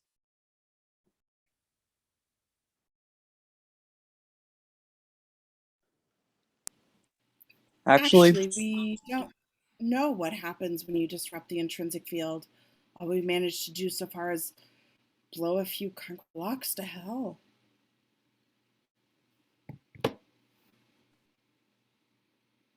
What's that, General? No danger of fallout, is there? No, sir, but the chamber's radiation proof once it's sealed. That's why we waited outside. The translucent coils on the particle cannons have begun to glow a dull red. The crowd draws closer, goggles in place. There's a dim, distant thumping. The scientists look at the chamber and go slack-jawed in perfect unison. What's the matter? Sweet Jesus. We dolly in rapidly on the observation panel mounted in the wall of the test chamber. Leaded glass, 2 feet thick. Behind it is the terrified face of John Osterman, pounding frantically on the glass, screaming soundlessly. Pandemonium in the lab as the scientists rush right and left, punching buttons, twisting knobs to no avail. The general comes to a belated and painfully obvious realization. Say, there's a man in there. No shit. The coils on the cannons have gone from red to bright yellow. One scientist stands at the observation window and shouts, Stay calm, John. We'll try to kill the power. while another barks furiously into the wall phone. Building 6, kill the power. Osterman's trapped in the IF chamber. The general stands there looking rather nonplussed. Well, why doesn't someone let him out? it's a time lock. It can't be opened once the sequence starts. What's the word? They're sending a crew to the generator building. 20 seconds. On a glass box on the wall is a fire axe with the instructions, in case of fire, break glass. Wally Weaver, John's friend from the canteen, wraps his lab coat around his forearm, punches through the glass, and grabs the axe. Wally, what are you doing? Power cables. And now another figure enters the lab, the unsuspecting Janie Slater. Am I late for the... She stops in mid-sentence at the sight of the frenzied action in the lab. Scientist number 3 spots her, grabs her, tries to push her back through the door. Janie, get her out of here. Get out. But she resists. She just spotted Wally with his axe, poised to take a swing at the thick black cables on the floor. The cannon coils have just gone from yellow to brilliant, luminous white. What in the... Where's John? Janie, please, go. Wally strikes at the cable. Nothing. He takes another whack, and a sudden jolt of current knocks him off his feet and throws him into the wall. Sparks fly, but the process continues. The room is full of white light. Janie, fighting her way past the scientist, gets a good look at the observation panel, and the blood drains from her face. John? Interior test chamber that moment. John backs away from the glass panel, a look of disbelief on his face. He blinks. His hand falls limply at his sides. The watch, which he's been holding all along, falls on the floor and shatters. And everything in the room goes blue. Interior lab that moment. The scientists slowly cluster around the observation panel, unable to tear their eyes away. Janie, past hope, wanders up unsteadily behind them. John? John! Interior test chamber. That moment, John's back is arched, his arms go up, his face is a mask of unbelievable agony. A moment later, his skin is gone. A black skeleton, like a photographic negative, stands in its place. Then the skeleton bursts, and in its constituent atoms, the iridescent blue light has quite literally taken John Osterman to pieces. And then the test chamber is empty. The blue light begins to dim, and we're looking through the window panel at the staggering faces of the scientists. One by one, they back away, leaving only Janie, who gazes into the chamber with a blank, soulless stare. Dissolved to interior ruined canteen, present day night. The desert rat chitters on the bar. On the partially collapsed wall behind it hangs a broken clock, which stopped some 20 years ago at 11:48 p.m. For a moment, Dr. Manhattan, even more abstracted than usual, watches the rat. Then he turns and walks through more drifted sand out the door of the canteen. Exterior desert night. Dr. Manhattan walks aimlessly through the rubble of the compound. Interior men's room flashback night. Two scientists washing their hands at the sinks. They glance up into the mirror simultaneously and blanch. Behind them, a hideous thing is coalescing in midair. A brain, eyes, a dangling spinal cord, wriggling neurons, a gruesome, disassembled central nervous system. They pivot, shrieking just in time to see the creature evaporate in a haze of shimmering blue light. Exterior desert night.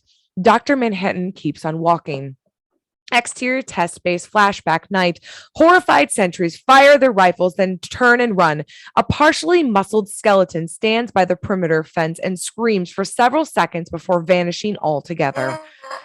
Exterior desert night. Dr. Manhattan keeps on walking. Interior Gilla Flats mess hall flashback night. Dinner time. Janie and Wally at the table.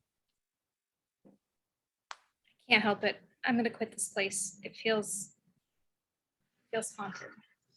It'll be all right, Janie. You need time, that's all. Do you hear some kind of whistling? Indeed, she does, and within moments, it builds to a deafening whine. Odder yet, Wally's hair is standing on end, and so is Janie's. Everyone in the mess hall seems to be experiencing the same freakish phenomenon. Utensils rise from the tables and drift magically into the air without warning. The overhead lights blow out, and a brilliant blue glow suffuses the room. All eyes turn towards the source of the glow. The fully formed figure of Dr. Manhattan floating above them, nude, hands spread like majestic blue messiah. Metal trays and utensils hover in midair around him, throwing off sparks. Janie gapes at his face. She recognizes him instantly. Her hands go to her mouth, and she lets out a horrible, endless shriek. John! Dissolved to exterior desert night. The shriek dies as Dr. Manhattan stares up into space. He stares at the ground. Nothing but sand. He stoops nonetheless and begins to dig. A couple of inches down, he finds what he's looking for. An ancient, tattered photograph, faded almost beyond recognition. Young John and Janie Slater. She's holding up her hand, showing off her brand new engagement ring. His first close-up around the snapshot. His eyes slowly shut. A series of shots, quick, almost subliminal visions of the past and future. John's black skeleton bursting into atoms in the test chamber. Janie shrieking in the mess hall, her face bathed in blue light. Laurie at the breakfast table, drinking coffee, reading the paper. There's a sudden flash of light. The windows shatter inward. A terrible blast of heat chars the skin off her bones. A city demolished by nuclear blast, the inevitable mushroom cloud rising swiftly, blotting out the sky. Exterior desert on Dr. Manhattan. Fists still clenched, he stands, grimacing, distraught, alone in the ghostly calm of the desert. He rises into the air, slowly at first, then faster, finally disappearing in the sudden blue starburst a mile above the ground. Exterior outer space. All at once, we're back at the starry void, hurtling away from Earth at unimagined speeds, through empty space, past the moon, on towards Mars. The red planet looms larger and larger, finally dominating the frame as we descend towards the chaotic terrain of the Martian surface. Individual features of the landscape grow gradually more distant. Vast canyons, oceans of fog, volcanoes the size of Missouri. Herschel's famous canali, And finally, the Argyle Planetia, an enormous shallow crater, its rocky rim encircling two jutting blue mountains, and to the south, a ragged semicircular ridge. Two eyes, a big broad smile. It looks uncannily like a happy face. Many miles below us, a tiny rupture opens in the Martian atmosphere. Blue light spills out in an instant before we cut to insert television screen. The late news within highlights of Dr. Manhattan's press conference. As the throng of reporters shove microphones at him, we zoom in on his angered face. I said, leave me alone. Then there's a sudden cut. We see the same reporters in the same position, only Dr. Manhattan is gone. And they're all standing on the White House lawn in the midst of a torrential downpour. Pull back to interior room government security complex night. A restless Laurie watches the broadcast from an overstuffed chair. She's in a big open room with a bed and a kitchenette. Except for the big metal door and the bars on the windows, it could pass for a comfy furnished studio. In Washington, where an irate Dr. Manhattan teleported a crew of reporters into the midst of a rainstorm on Pennsylvania Avenue.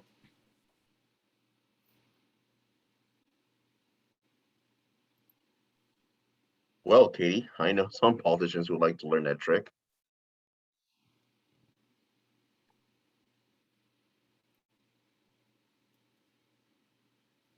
Laurie turns to the sound of keys in the door. A moment later, Schmidt enters, followed by a pair of federal agents. All right, Miss Uspechek, pack your things. I'm free to go. You're free to do whatever you goddamn well please. Let's move it. I don't know why you've been keeping in here, but you've been in deep shit! Oh, I am, honey. You see, Russian tanks are crossing the Afghan border this very minute. And we are all of us, every living soul, in deep, deep shit. Because our number one strategic weapons has finally flipped out. John, you mean he's... That's right. Your meal ticket's flown the coop. That blue bastard has apparently left the planet. Cut to exterior newsstand today. The same headlines scream from every edition on the rack. Dr. Manhattan leaves Earth. Russian tanks advance. President vows maximum force. Where is Dr. Manhattan? And on the street, tensions are running high. The familiar news vendor is engaged in heated exchange with one of his customers. I tell you what the problem is. We should have been building tanks, bombs, ICBMs. And we've been riding on a big blue son of a bitch.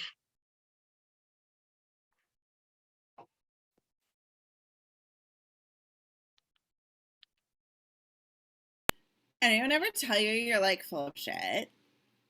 Kiss my ass, buddy. Keep a goddamn quarter.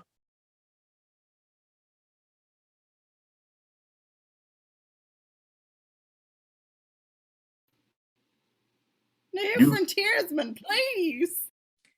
The news vendor turns suddenly, finds himself confronted by an old friend, the red-haired street crazy with the end of the world sign. He rolls his eyes. This is all I need, and reaches under the counter. Here you go, pal. $2. Well, I see the world ain't ended yet. The street crazy eyes the lurid cover of the magazine, exposed red plot to frame Dr. Manhattan. How do you know? Cut to exterior tenement building night, a row of decayed walk-ups in a fridge neighborhood downtown. A drunken couple, a gaunt middle-aged man and a blousy, overweight woman, totter down the street arm in arm. Neon signs blink on and off as they mount the front steps of the seedy building, exchanging tipsy giggles. Interior tenement apartment night, a 3-room hellhole, decor by Goodwill. A door opens and the man ushers his date inside with exaggerated formality. Her name is Lucy. His is Edgar William Jacoby, but for reasons soon to be revealed, we'll call him Moloch. Now, what was Milady drinking? Gin, straight up, with a little twist of lime. She laughs convulsively as she just told the world's funniest joke. Moloch lifts a single finger and starts towards the kitchen. I think I can oblige. Interior kitchen, a moment later night. Moloch freezes in the doorway, his face taut with apprehension. The contents of his refrigerator have been strewn all over the kitchen floor, overturned milk cartons, broken eggs, and the like. It's a disaster area. As he steps inside to investigate, Lucy appears in the doorway behind him and snorts. Jesus, honey, you got some kind of animal in here? On cue, the refrigerator door kicks open and out pops Rorschach. He grabs Moloch by the lapel, pins him back against the kitchen table. Moloch, did you miss me? Really? Jesus, what's going on? She was the welfare mother. I don't know who you are, buddy, but I swear to God, you got the wrong guy. Edgar William Jacoby, aka William Edgar Bright, aka Moloch. You're making a big... Rorschach lifts Moloch up slightly, then slams him down hard against the table, repeatedly to the beat. Terrorist, radical agitator, stool pigeon. All right. How'd you find me? Willie, what's he talking about? Rorschach backs off, allowing Moloch to slump to the floor. Rorschach kneels beside him. Look, I don't know what you want, but I've been a private citizen for 10 years. Rorschach cups one gloved hand under Moloch's chin and pulls him close. Then, for Lucy's benefit, he explains. Turned state witness in 75. Earned himself a brand new face. But ugly then, but ugly now. He shoves Moloch back into the floor, then stands. There's a sugar bowl on the table. Rorschach spots it and pockets a few cubes as Moloch gets up to dust himself off. Median dead. Dr. Manhattan in exile. Obvious connection. Who's behind it? Rorschach, you're talking heavy duty stuff. I got nothing to do with it. Worked both sides of the fence. And ask your old buddies in the CTU. CTU? Jesus. You don't think... Dunno. Ask around. I'll be back. Lucy, still unsettled, crosses to Moloch's side and grips his arm with Rorschach opens a rear window. He's climbing through the frame when he stops suddenly and points a finger at the frightened pair. Word of advice for the lady. Stock up on penicillin. Ew. And he's out on the fire escape and gone. Lucy looks suspiciously at Moloch, who shrugs, embarrassed. I don't know what he's talking about. Cut to interior Pentagon War Room Day. The familiar set of Dr. Strangelove, top brass seated at the big round table with a huge Mercator projector map of the world looming in the background. The Afghan-Pakistani border is highlighted in red, and military analyst paces in front of the big board with pen light pointer, highlighting areas of strategic importance. Our projections show Pakistan falling within the week. From there, it's 60% certain that they'll try to take Western Europe. Respectfully, sir, our NATO allies are getting itchy. They're quizzing us about the possibility of a first strike. Move in on a tall chair at the head of the table, the back of which bears the seal of the President of the United States. First strike. I'd like to view the simulation. The analyst hits a button on the remote control device. Optimally, we could expect to wipe out some 80% of their retaliatory capability before they knew what hit them. On the big board, blue arrows emanate from the selected points on the Pacific and Arctic circles and veer towards Russian turf, blossoming in yellow and black radiation symbols as they strike their target. What about our end? Well, sir, in the worst case scenario, we'd assume that 25% of the Russian birds get through. On the board, red arrows inch westward from Mother Russia. Britain down, Germany down. What kind of time frame are we talking about? 30 minutes maximum. Of course, I'd assume we'd be in the fortified command bunker at the time of the launch order. Radiation symbols sprout over New York, Baltimore, Washington, Denver, Los Angeles, San Francisco. Of course. By now, both coasts are pretty well blotted out. The analyst, a dedicated optimist, turns to announce. As you can see, we may be able to salvage a good-sized chunk of the farm belt. What about the aftermath? This so-called Nuclear winter theory. And we don't really know, sir, but bluntly, our survival capability may depend on a quirk of the weather. Weather. I see. Keep me posted. I want hourly forecasts and a full report on optimum strike conditions. The Secretary of State, our old pal G. Gordon Liddy, pipes up. Dick, before we act hastily, we should consider Dr. Manhattan may decide to return.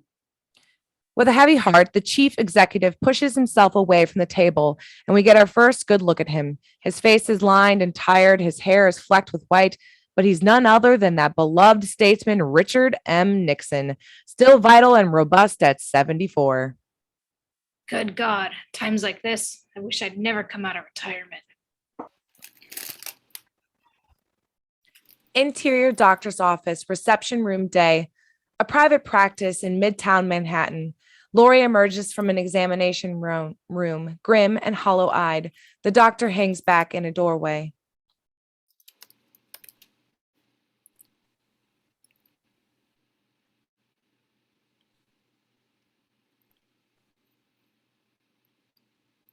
What's that, doctor?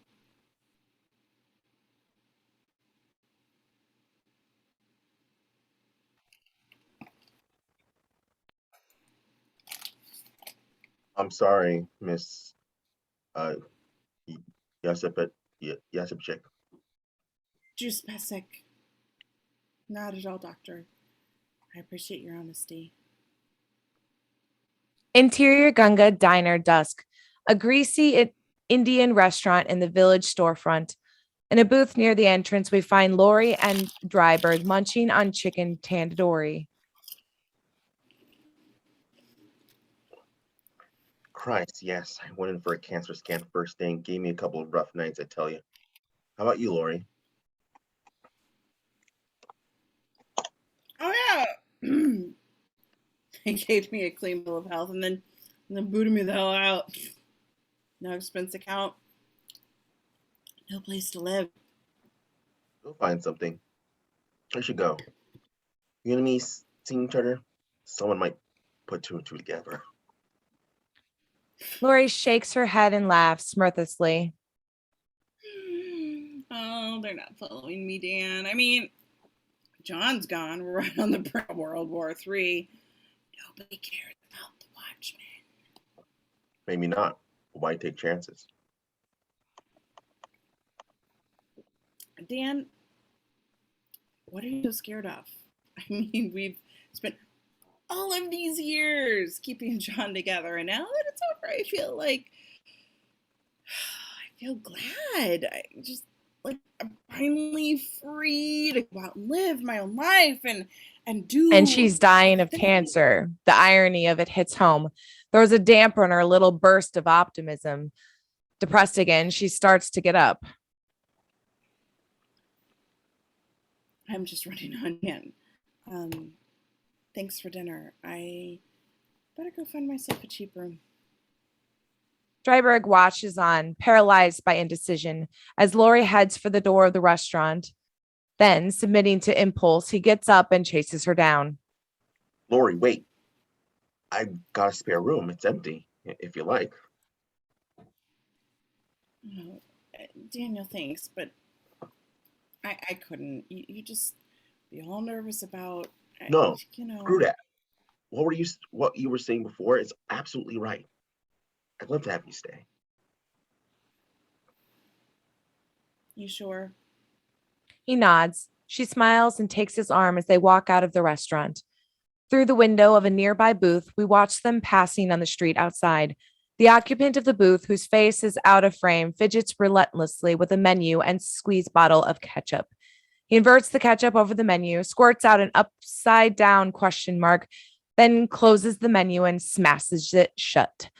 When he opens it again, he's got a makeshift Rorschach bolt. Exterior alley behind Gunga Diner Sunset. A short order cook empties garbage into a can outside the restaurant, then disappears inside. 2 beats later, a dark silhouette strolls casually down the alleyway. He moves a garbage can, finds a sheet of plywood tacked to the crumbling brick wall behind it. He pries the plywood loose, finds a small recess in the wall, then extracts a slouch hat and a shifting inkblot mask. Interior Dreiberg apartment night. The guest room is furnished in a somewhat grandmotherly style. Flowered wallpaper, an old brass bed with frilly comforter, etc. It's small but cozy, and Laurie lets out an appreciative "ah" as Dreiberg ushers her in. This is so nice of you, Daniel. I really do appreciate it. Dreiberg lugs her suitcases. He sets them on the bed and stands there for a moment, looking vaguely expectant. Are you waiting for a tip? Oh, no, sorry. I'll be right down the hall if you want me. I mean, if you need some aspirin or... I'm gonna take a warm bath and then sack out. You've been really sweet. Sleep tight, okay? She gives him a sisterly peck on the cheek, then returns to her unpacking. Dreiberg watches her for a second, then turns to go. Interior hallway on Dreiberg. As he closes the door, he gets a quick glimpse from behind of Laurie unbuttoning her shirt. He quickly averts his gaze and pulls the door shut. Interior Dreiberg's bedroom night. Dreiberg in pajamas climbs into bed and kills the light. He folds his hands behind his head and stares up at the ceiling. Flashback process footage. Another quick glimpse of the daring do. This time, it's Silk Spectre Laurie in the midst of the gang of thuds. She fights them off valiantly, but she's heavily outnumbered. She turns and runs. An oblong shadow falls across the ground, and a night owl swings into frame. He's clinging to a rope ladder which hangs from his airship overhead. In one smooth motion, he swoops into Laurie's path and snatches her into the air, safe from the clutches of her pursuers. Interior bedroom on Dreiberg. His head turns at the sound of water running in the bathroom adjacent. He's going to be awake half the night thinking of Laurie. Cut to exterior street day. Early morning. Across the street from us is a bubble car parked in the alley. Its occupants, Moloch, and a straight-laced guy in a suit and crew cut. He's got a definite CTU look about him. Moloch gets out, scans the street, and crosses towards the Gunga Diner. Interior Gunga Diner restroom a moment later. A twitchy Moloch locks himself in a stall, sits on the throne, and pulls out a bundle of white powder. He takes a couple of hits up the nose, then dips his finger in the stuff and rubs it around the edges of his eyelids. His eyes water. He sniffles. He reaches for some toilet paper. Bizarrely, a small business card falls out of the roll. He picks it up. There's a hand-scrawled Rorschach blot on its face. Rorschach. Why do I keep messing that up?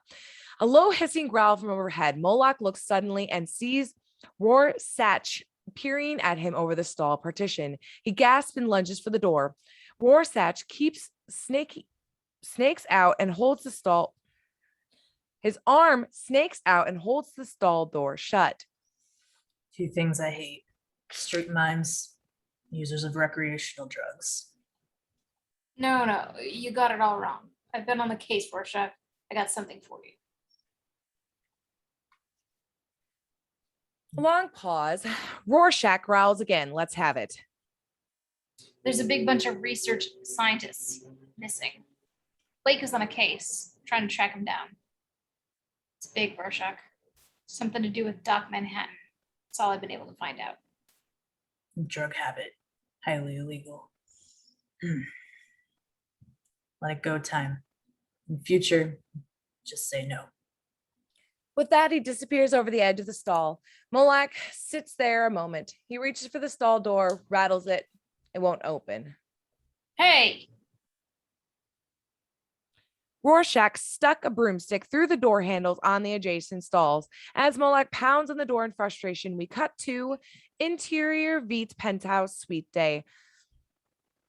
A plush reception room in his Veidt Industries pyramid. It's decorated in the same Egyptian motifs as his office.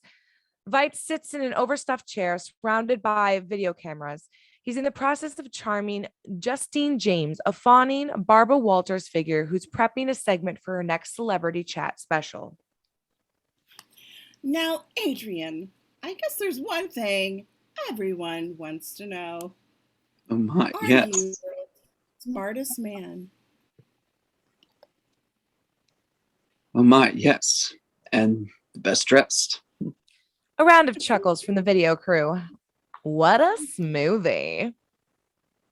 You're certainly one of the richest. Holder of over 40 basic patents, including products that have changed our everyday lives. If you had one achievement you were proudest of, what would that be? Veidt ponders for a second, then reaches into his jacket and pulls out his gold cigarette case. Sphinx brand. When I got out of weapons design, I wanted to move into a more humanitarian area. I was thinking, what would do some good in the world? And I thought, why not a genetically altered tobacco? That not only doesn't cause cancer, but cleans out your lungs as you smoke it. In fact, I think I'll have one now. Can't join me. Thanks, no, but that's a wonderful project. Now, Adrian, your old colleagues, Dr. Manhattan, just left the planet amid rumors of Oh, bristling. no, cut. Justine, agreed. No questions about the Watchmen. Oh, sweetheart, just a quick one. No, we laid out very careful ground rules. Veidt is interrupted by a growling noise from his office adjacent. He glances quickly over his shoulder, then gets back to business. We agreed specifically. More growling from the next room. The camera crew's getting curious. Veidt gets up from his chair. Excuse me a second. He goes to the office door and slips inside. The usually smiley Justine shoots a look of disgust at her crew. What a prick. Interior Veidt office day. Veidt is shocked to find Rorschach down in the carpet, wrestling with his mutant lynx. He claps his hands twice. Kitty! Of course it's called Kitty. One last nip and the cat backs off. Rorschach gets to his feet, no visible signs of damage except for a severe bruise on his dignity. How the hell did you get in here? The curtains are flapping. A breeze hits Veidt across the face. He looks up, sees a neat round hole cut out of the plate glass window. New information. Ever seen one of these before? Too important for telefilm. Comedian Dr. Manhattan, all linked up. Oh, what does that ungodly smell? Bigger than I thought. CTU involved. Yeah. For all about your conspiracy theories, now I've got a room full of cameras in there. I want you out now. And whatever you're doing, knock it off. You're making us all look bad. Fate of the world at stake, Adrian. Can't get too worked up over bad press. He makes for the window. Veidt frowns, adjusting his tie and exits. Cut to interior Dreiberg's kitchen night. Dreiberg and Laurie cooking dinner. Dreiberg burns his fingers on the broiling pan, which prompts a sudden round of stamping and cursing. Laurie watches for a minute, then shakes her head. She pours a full glass of wine and thrusts it at him. Daniel, drink this. Immediately. I swear you're acting like a kid on a date. Sucking on his burnt fingers, he reluctantly takes the wine glass. Okay, I'm nervous. It's an odd sensation. I've always had to think of you as Dr. Manhattan's. He catches himself too late. Laurie glowers at him. His what? His whatever. I'm not his whatever, okay? She spears a couple of steaks, drops them on plates, and heads towards the dining room. Look, I just want to eat dinner and get drunk. Let's not make it any more difficult than we have to, huh? Insert television screen. The latest bad news from half a world away. Meanwhile, in Afghanistan, the fighting continues to escalate.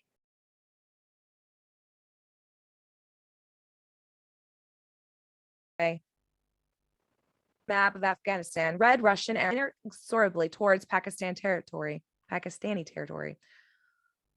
With Russian forces approaching the border, Pakistan today called on the U.S. to intervene. President Nixon has placed America's European military installations on full alert. Cameras pull back, placing us in interior Dreiberg's apartment tonight. A dining room table littered with crumpled napkins and dirty dishes.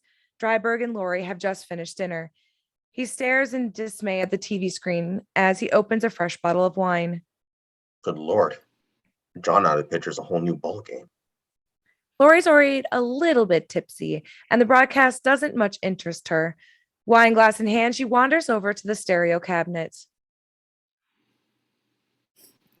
That's all right, Daniel. Whole new ball game. Oh my God, I haven't seen one of these in like 15 years. She's referring to Dreiberg's ancient turntable. Shelved beneath it are row upon row of LPs. These days, they're absolute collector's items. Obsolete. I told you I was a little bit out of step. A lot of the old stuff I listened to, it never came out on crystal. I'd say you sold out about 4 years ago. Ooh, Nellie Lutcher, Louis Jordan. I've never heard of these people. Play one. Educate yourself. Laurie chuckles. Her head turns to the sound of a familiar commercial theme. On the TV, a young woman sits at her vanity and gazes lovingly at a wedding picture framed in silver. Oh, look. It's Adrian's ad. Oh, my darling. It's incredible that someone's so unforgettable. Interior tenement flat night. Moloch's apartment. The same commercial is blaring from the TV as Rorschach lets himself in. Should think that I am unforgettable too. Moloch. No reply from Moloch, who sits in the easy chair, his back to the camera, seemingly glued to the tube. Rorschach casts a cautious glance around the room and advances stealthily towards the chair. On screen, the woman at the vanity opens a jar and smears lime green goo on her face. The years melt away with nostalgia. Use it once a week and wrinkles vanish overnight. Medically tested, non-habit-forming nostalgia is patented heavy beauty cream that actually reverses the aging process. Moloch. He creeps up behind Moloch, lays a hand on his shoulder. Reverse angle on Moloch. Staring at the TV screen with sightless eyes, there's a neat round bullet hole in the center of his forehead. Rorschach sees it and spins on his heels, anticipating an ambush. For the smooth young face he'll never forget. Interior Dreiberg's apartment. That moment tonight, Laurie is still flipping through the records. Dreiberg chuckles at the TV ad. Turn back the clock with nostalgia. From Veidt Industries. Wonder Adrian's rich. You use that stuff? Sure, it works. I mean, look at this face, Daniel. I'm 38 years old. I don't mind getting older. God, I'm obsolete anyway. Why? That's my life. Is it? Oh, it is. Sorry. I don't mind getting older. I'm obsolete anyway. Why do you try to hide it? I really felt like it was mine. I like the way you look. But it's changed with John. He doesn't age. He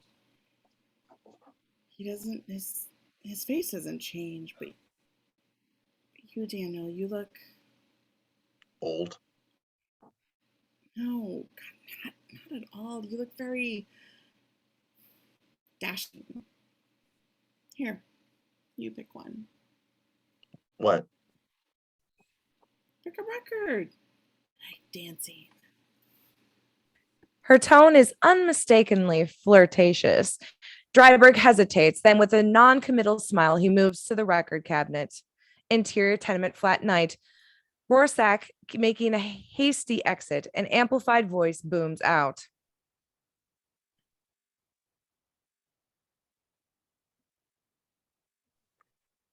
Lord Rorschach, this is the civil terrorism unit. You have 1 minute to come out. He goes to the window and peeks through the blinds. On the street outside, bubble cars are massing, blocking off the intersection. A CTU SWAT team prepares to raid the building. You won't be harmed. Come out. It's all over. He's walked into a trap. As he lets the blinds fall, all sound dies, and a bouncy, tinkling piano theme comes up underneath. Interior Dreiberg's apartment night. The piano music emanates from Dreiberg's stereo, an old Fats Waller tune, S. Posen. He's slow dancing with Laurie, their faces illuminated by the cold blue flicker of the television. With a smile, she reaches up to remove his glasses, then deposits them on his shirt pocket. Dreamily, she rests her hand on his shoulder. Her nearness is making him nervous. She pauses in mid-step and takes his face in her hands. He tries to look away, but she pulls his face around so that he can't avoid her gaze any longer and plants a soft kiss on his mouth. The piano intro ends and Fat's teasing vocals begins. Supposing I should fall in love with you, do you think that you could love me too? Interior tenement that moment night. Song continues underneath, cheerful soundtracks accompanied to a horrific silent movie. Rorschach races out of the bathroom carrying a plastic mop bucket, plus an armload of bottles and aerosol cans. Ordinary household supplies. He enters the kitchen, rummages around under the sink, finds another handful of bottles, cleaning fluids, rubbing alcohol, Drano. Almost as an afterthought, he moves to the glass stove, turns on all the burners, and blows out the flames. Supposing I should hug you and caress you, would it impress you?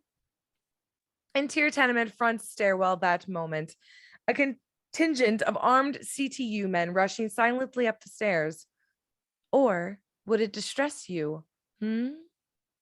Interior tenement that moment. Rorschach dousing the living room carpet with charcoal lighter and rubbing alcohol.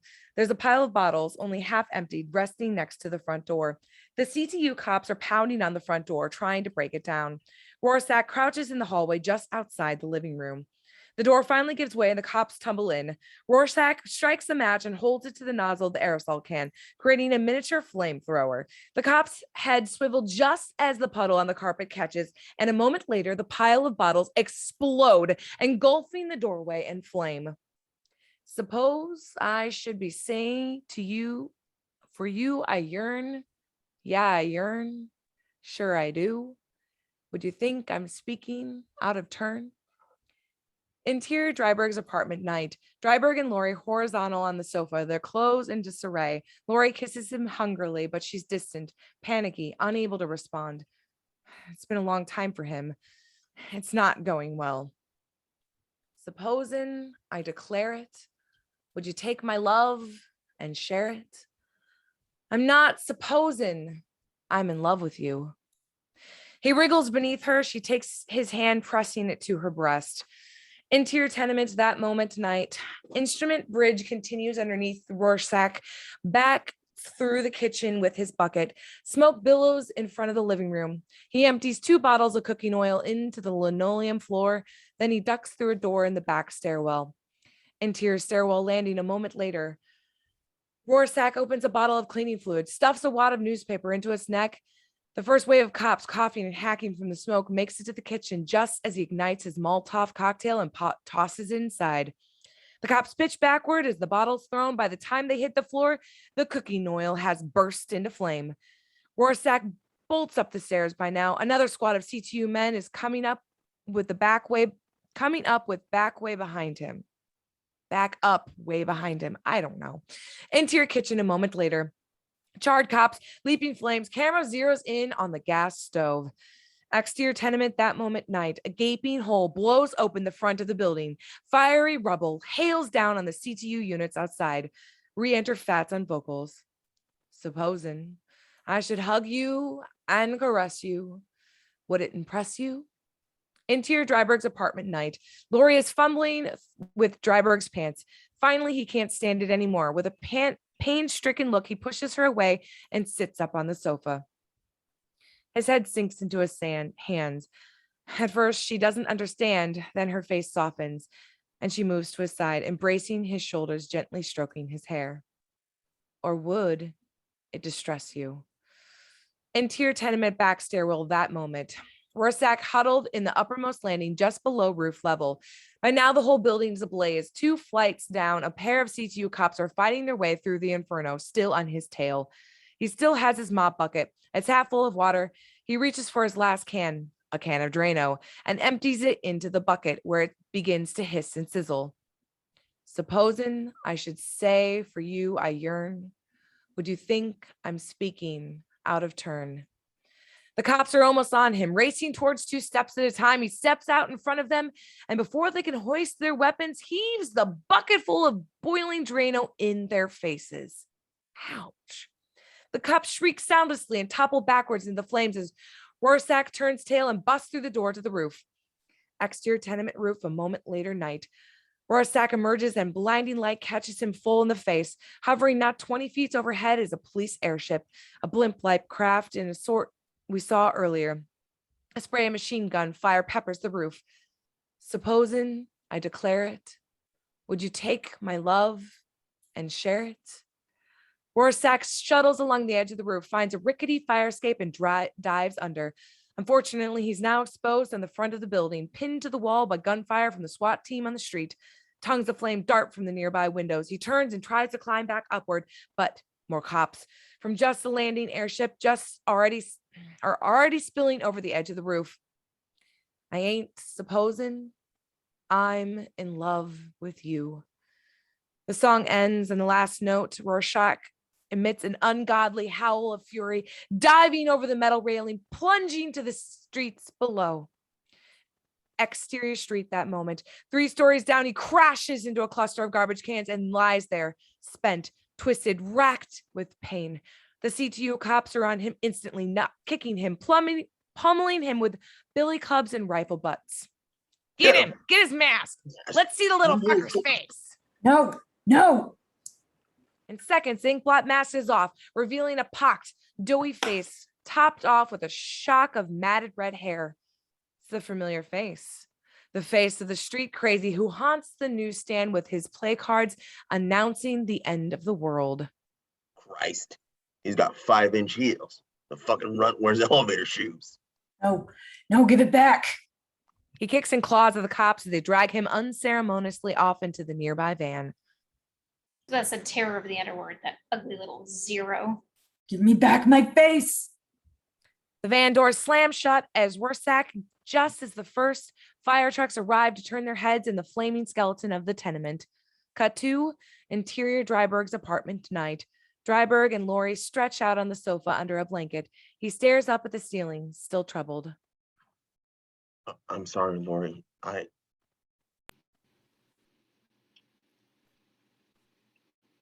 It's all right, Dan. I just want you to hold me, okay? Just hold me. For a few moments, she lies nestled peacefully against his chest. His gaze drifts over to the TV. Suddenly, he blanches. Daniel, what? On the TV screen is a huge blue screen close-up of Rorschach. Daniel reaches for the remote control to turn up the volume.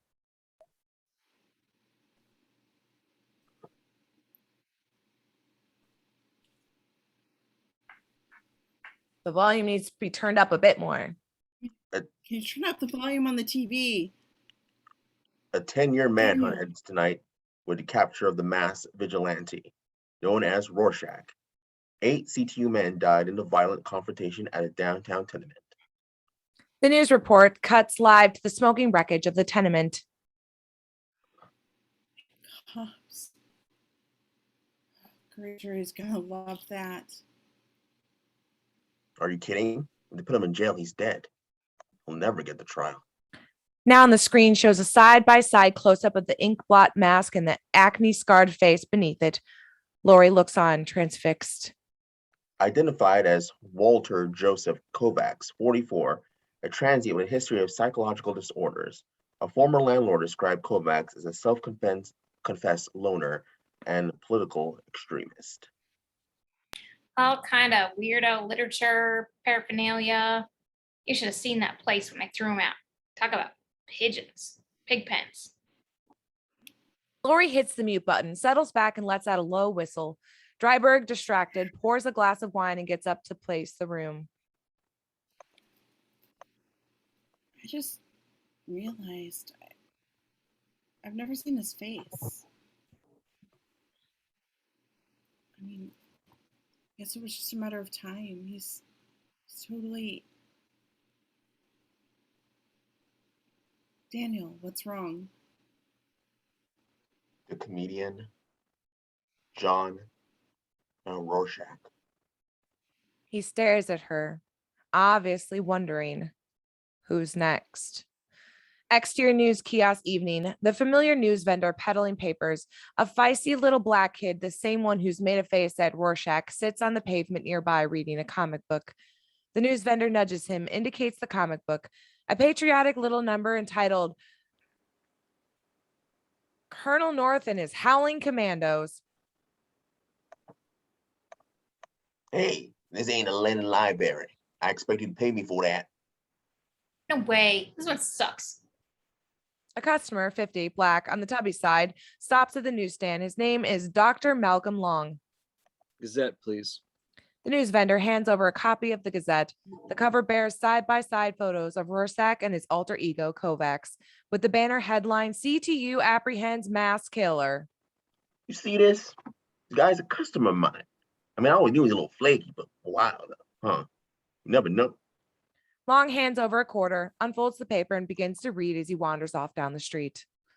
Study, night. Dr. Long, who happens to be the police psychiatrist, sits at a big desk with a vast heap of paperwork, which includes a mug sheet of Rorschach, minus the mask, and neatly typed arrest reports from the NYPD.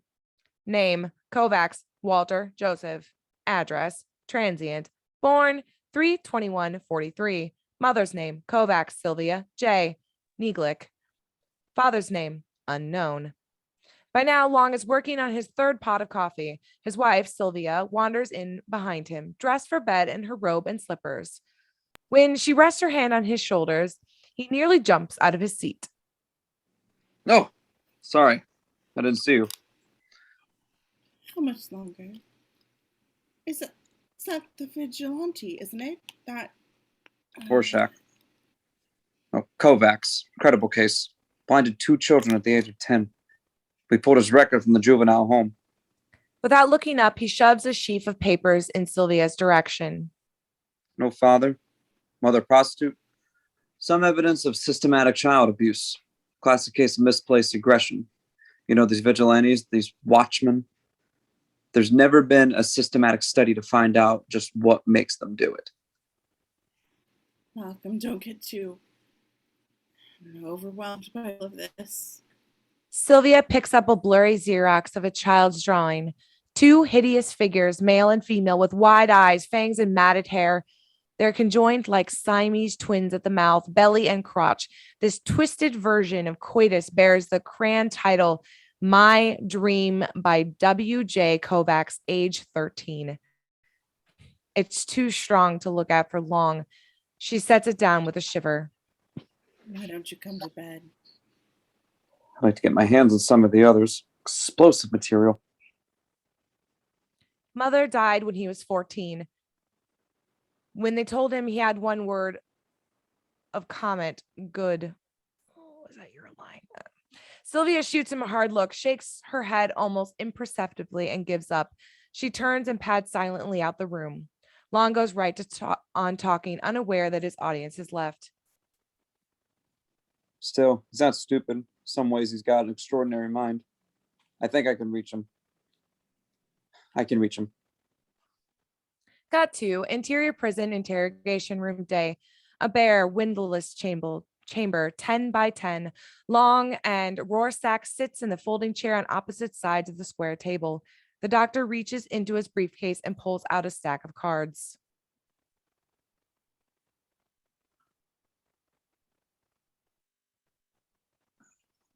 Now, Walter, You obviously know what these are. I'm going to look at each card in turn and tell me what it reminds you of. All right? Rorschach's face is bruised, bloodied, and blank. Dr. Long turns up the first card, a symmetrical ink blot, part of Rorschach's test. Butterfly. Long nods, makes a notation on a pad, turns the next card. Some nice flowers. Long eyes him skeptically, makes another note, turns up the third card. Rorschach stares at it for a long moment. Doggy. Big old floppy-eared dog. He shows the hint of a smile. Dr. Long heaves a sigh of frustration. Walter, Don't call me that. Walter, you're just telling me what you think I want to hear. Wrong answers. There's no right or wrong. But if you don't give me an honest response, I can't help you. I want to help you. I want to know all about you. Like to masturbate? Shit, about once a day. Long knows the standard procedure for intransigent cases like this. I don't know. He shrugs indifferently, reaches for his briefcase, then gropes under the table and presses a buzzer to summon the guards. Well then, have it your way, Walter. Let me know when you decide to cooperate. 2 prison guards enter through a steel door. Rorschach gets up to leave. He pauses in the doorway. Doctor, you don't want to help me. You just want to find out what makes me tick. You'll find out. You'll find out. Cut to interior Veidt Industries Pyramid Day. A huge open atrium on the ground floor with marble columns, fountains, eucalyptus tree. An Egyptian pleasure garden. Justine's hanging out with her video crew. They spot Veidt on the central escalator and swing into action.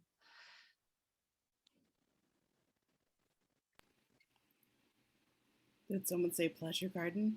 Adrian, can you give us a comment of Rorschach? He's not at all happy to see her. His flunkies, bodyguards, and secretaries form a wedge around him as he tries to push past the cameras. No comment. Did you know he was back on the streets? I did not. Now get out of my way. Isn't it true that you... He keeps walking with Justine in hot pursuit. Then, wide-eyed, he stops in his tracks. An armed gunman has stepped out from behind a pillar directly into Veidt's path. Veidt? Veidt dives. An assassin bullet catches Justine in the gut and comes out the other side in a spray of blood. With a gymnast's agility, Veidt rolls to the right and comes up with a brass ashtray in his hands. He swings it into the assassin's ribs, knocking him backwards into the fountain. The gun skitters off across the marble floor. As the secretary's staff races up, Veidt steps into the fountain and slams the dazed assassin's head into a decorative bust of King Tut. Son of a bitch.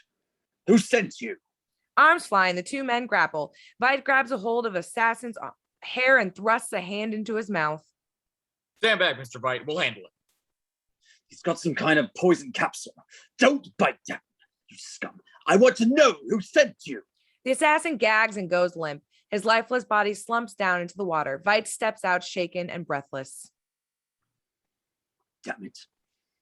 We want to kill you, Mr. Veidt. Don't know. Get an ambulance for Miss James. Cut to interior Dreiberg's bedroom dusk. Tight on a portable TV tuned to the evening news. On the 3rd day of rioting in major European capitals amid escalating fears of nuclear war. In London, 6 people were trampled outside of St. Paul's Cathedral when overflow crowds were turned away from morning mass. A phone rings. Dreiberg, who's sprawled on his bed watching the TV, reaches for the receiver. Yeah. Adrian, what's up? Intercut, Veidt and Dreiberg. I have something to tell you. I want to call before you heard about it on the news. Someone tried to kill me today. For a moment, Dreiberg says nothing. He's not altogether surprised. Ooh. I don't know, but in the wake of all that's happened, I'm starting to think Rorschach may have been right. Is Laurie okay? She's with me. Good. Be careful, Daniel. Don't let up your guard. Look, I'm gonna head south for a while. Hole up at Karnak until all this blows over. You two will be welcome to join me. Thanks for the offer, Adrian. I'll let you know. He hangs up and weighs his options while he stares at the box. Laurie enters from the hallway dressed in a bathrobe, toweling off her hair. Oh, God, I could use some dinner. Who was that on the phone? One more down. Someone tried to kill Adrian. First time I ever heard him scared. He doesn't say any more than that. He doesn't have to. Laurie picks up on the implications immediately. She exhales sharply, turns away from him, and steadies herself against a brewer. What is it?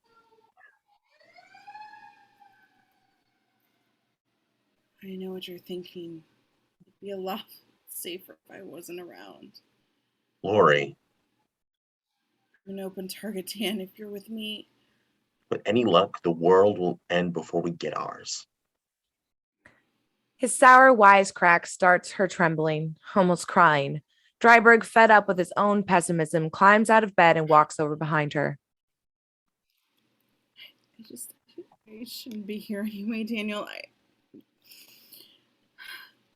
There's something I haven't told you. But before she does, he shushes her, wraps his arms around her from behind. Laurie, I'm not afraid. I want you with me. I want it more than anything else in the world. Cut to interior prison mess hall night. Convicts lined up with metal trays at a long cafeteria-style serving area. Rorschach enters in the prison grays. As he makes his way towards the diner line, we pick up a chorus of comments from the nearby tables. Hey, Rorschach. Dead man. Just a matter of time now.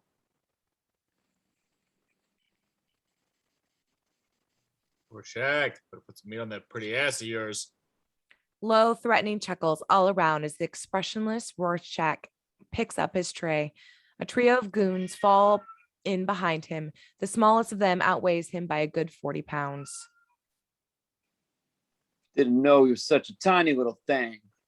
Little, nice, big man, big man. Rorschach's face shows no emotion. He moves forward in the line. A server drops a grisly chunk of meat on his tin plate. Like to get his autograph. Got my autograph book right here. Goon number 3 reaches into his pocket and withdraws an ice pick. Notched up some big names over the years. Suddenly, Rorschach spins, catching Goon number 3's head in the edge of his dinner tray. The ice pick clatters to the floor. Goon number 3 follows. The others are on him in an instant, pinning him against the serving counters. Instead of resisting, Rorschach vaults backwards. He brings a knee up to the Goon number 2's chin, grabbing a fistful of Goon number 1's hair, and tumbles back over the counter, dragging Goon number 1's head face down into the steam tray full of bubbling soup. Landing on his feet, keeping his grip on Goon number 1's hair, Rorschach uses his free hand to bury a fork into the cafeteria worker's gut. Goon 2 lunges at him across the counter. He grabs a vat off a nearby burner and with a single sweep of the arm, douses both goons with hot cooking fat. All of this has taken 5 seconds maximum. Whistles shriek as the 2 disfigured goons writhe on the floor in hideous agony, faces cracked and smoking. Cafeteria workers clear a path as prison guards rush in with the billy clubs drawn. As the guards haul him off, Rorschach emits a furious hiss. It sounds uncannily like the sizzle of boiling oil on human flesh. Cut to interior maximum security wing night. A prison trustee wheels a cart down a long, empty corridor, delivering dinner to the prisoners in solitary confinement. Some of the cells are visible through ordinary barred entries. Others are totally sealed off with a sliding service tray mounted on solid metal doors. At a cell of the latter kind, the trustee knocks once on the door, then throws back a small panel to reveal the impassive face of Rorschach. Hey, Rorschach. Those cats threw grease on you? Dying, man. Your friends are talking about it. Say if those 2 go under, this whole place blows. Rorschach emits his trademark hiss and turns from the door. The trustee chuckles in anticipation. I'd hate to be you, man. Locked in here with the likes of. Not locked in here with them. They're locked in here with me. With that, the panel slides suddenly shut in Trustee's face. Cut to interior prison interrogation room day. Long and Rorschach have changed rooms. The new room, 2 chairs, a square table, is identical to the first, except for the reinforced wire mesh which spans its width, separating the doctor from patient. Through a narrow opening in the wire, Dr. Long slides a card across the table for Rorschach's inspection. It's the same series of ink blots as before, the butterfly leading off, but this time the subject has decided to cooperate. Whore. Fucking. Who is she? Do you know her? Too obvious, no response. Long moves on to number 2, the nice flowers. Man's guts falling out of his shirt. Long clears his throat almost imperceptibly and nods. Card number 3. Doggy. Big old floppy-eared dog. With its skull split open. And what split the dog's skull open? My doctor. I did. He was a bad dog. Rorschach is toying with him now. Dr. Long gets down to brass tacks. Walter, this compulsion of yours to punish transgressors, in your mind, what gives you the right to judge? God isn't there to do it. We don't know that. Oh, yes, we Rorschach do. eyes him for a moment, then nods sagely. Oh, yes, we do. So the rest of the world is wrong, and you're right? Is that it? You tried to help people. You tried to help people once. What turned you around? Why would you want to kill a dog? With Long firmly on the hook, Rorschach settles back to elucidate. Night. I opened my eyes. Saw the world. Exterior warehouse district dusk, flashback. Ruined buildings, broken windows. The streets are silent except for the distant sounds of dogs barking. Rorschach narration continues over scene. 75. Kidnap case. The little Franco girl. Weeks dragged by, no word. Thought of little child, alone, frightened. Decided to intervene. The lone figure of Rorschach emerges from the shadows and turns up his collar. He strides deliberately down the sidewalk past a ramshackle wooden storm fence covered with obscene graffiti. Got a tip. Abandoned dress factory in Brooklyn. He peers through a broken slat in the fence. In a side yard, 2 huge German Shepherd growl playfully, fighting over some unseen object. Interior dress factory dusk flashback. A door swings open and Rorschach enters. He pockets a metal file, flicks on a flashlight. Mannequins, decrepit sewing machines, rolls of rotted fabric. The light shines on a small, dank cot in the corner. Rorschach wanders over. He finds open tins of food, an overturned water glass, and on the floor, a rope. There's a pot-bellied stove nearby. Rorschach crouches beside it, sticks a hand inside, and shifts through the ashes. There's a pot-bellied stove nearby. Rorschach crouches beside it, sticks a hand inside, and shifts through the ashes. He pulls out a charred scrap of fabric from a child's pajamas, decorated with balloons and teddy bears. He stands. In the opposite corner of the room is a big wooden chopping block. Rorschach wanders over and examines the surrounding paraphernalia. A cleaver, a bone saw, an assortment of butcher's knives. He stands there a moment, then moves to a wire mesh window. The dogs wouldn't shut up. That's when I knew where the little girl had gone. His point of view, the yard outside, dusk, flashback. The German shepherds romp in the dying light. We close in on the dogs until we see what it is that they're tussling over. The big bloody knob of bone. Decided to wait for the owner. Interior factory entry night flashback. Keys in the lock. A moment later, the door swings wide. A fat man enters and whistles to the dogs. Fred, Barney, dinner time. Rorschach steps out of the shadow and bashes him over the head. Interior interrogation room day. Rorschach, master of suspense, decides to take a break in the story. He leans back in his chair. Finally, Dr. Long, dreading his reply, asks, And what happened? Made a little trip to the butcher store. Locked up tight. Had to break in. Interior factory night flashback. The fat man squirms on the floor, a gag in his mouth. He's handcuffed to an exposed pipe. Rorschach strides into frame with a grocery sack. He kneels beside the fat man and loses his gag, then peels off his glove and reaches into the sack.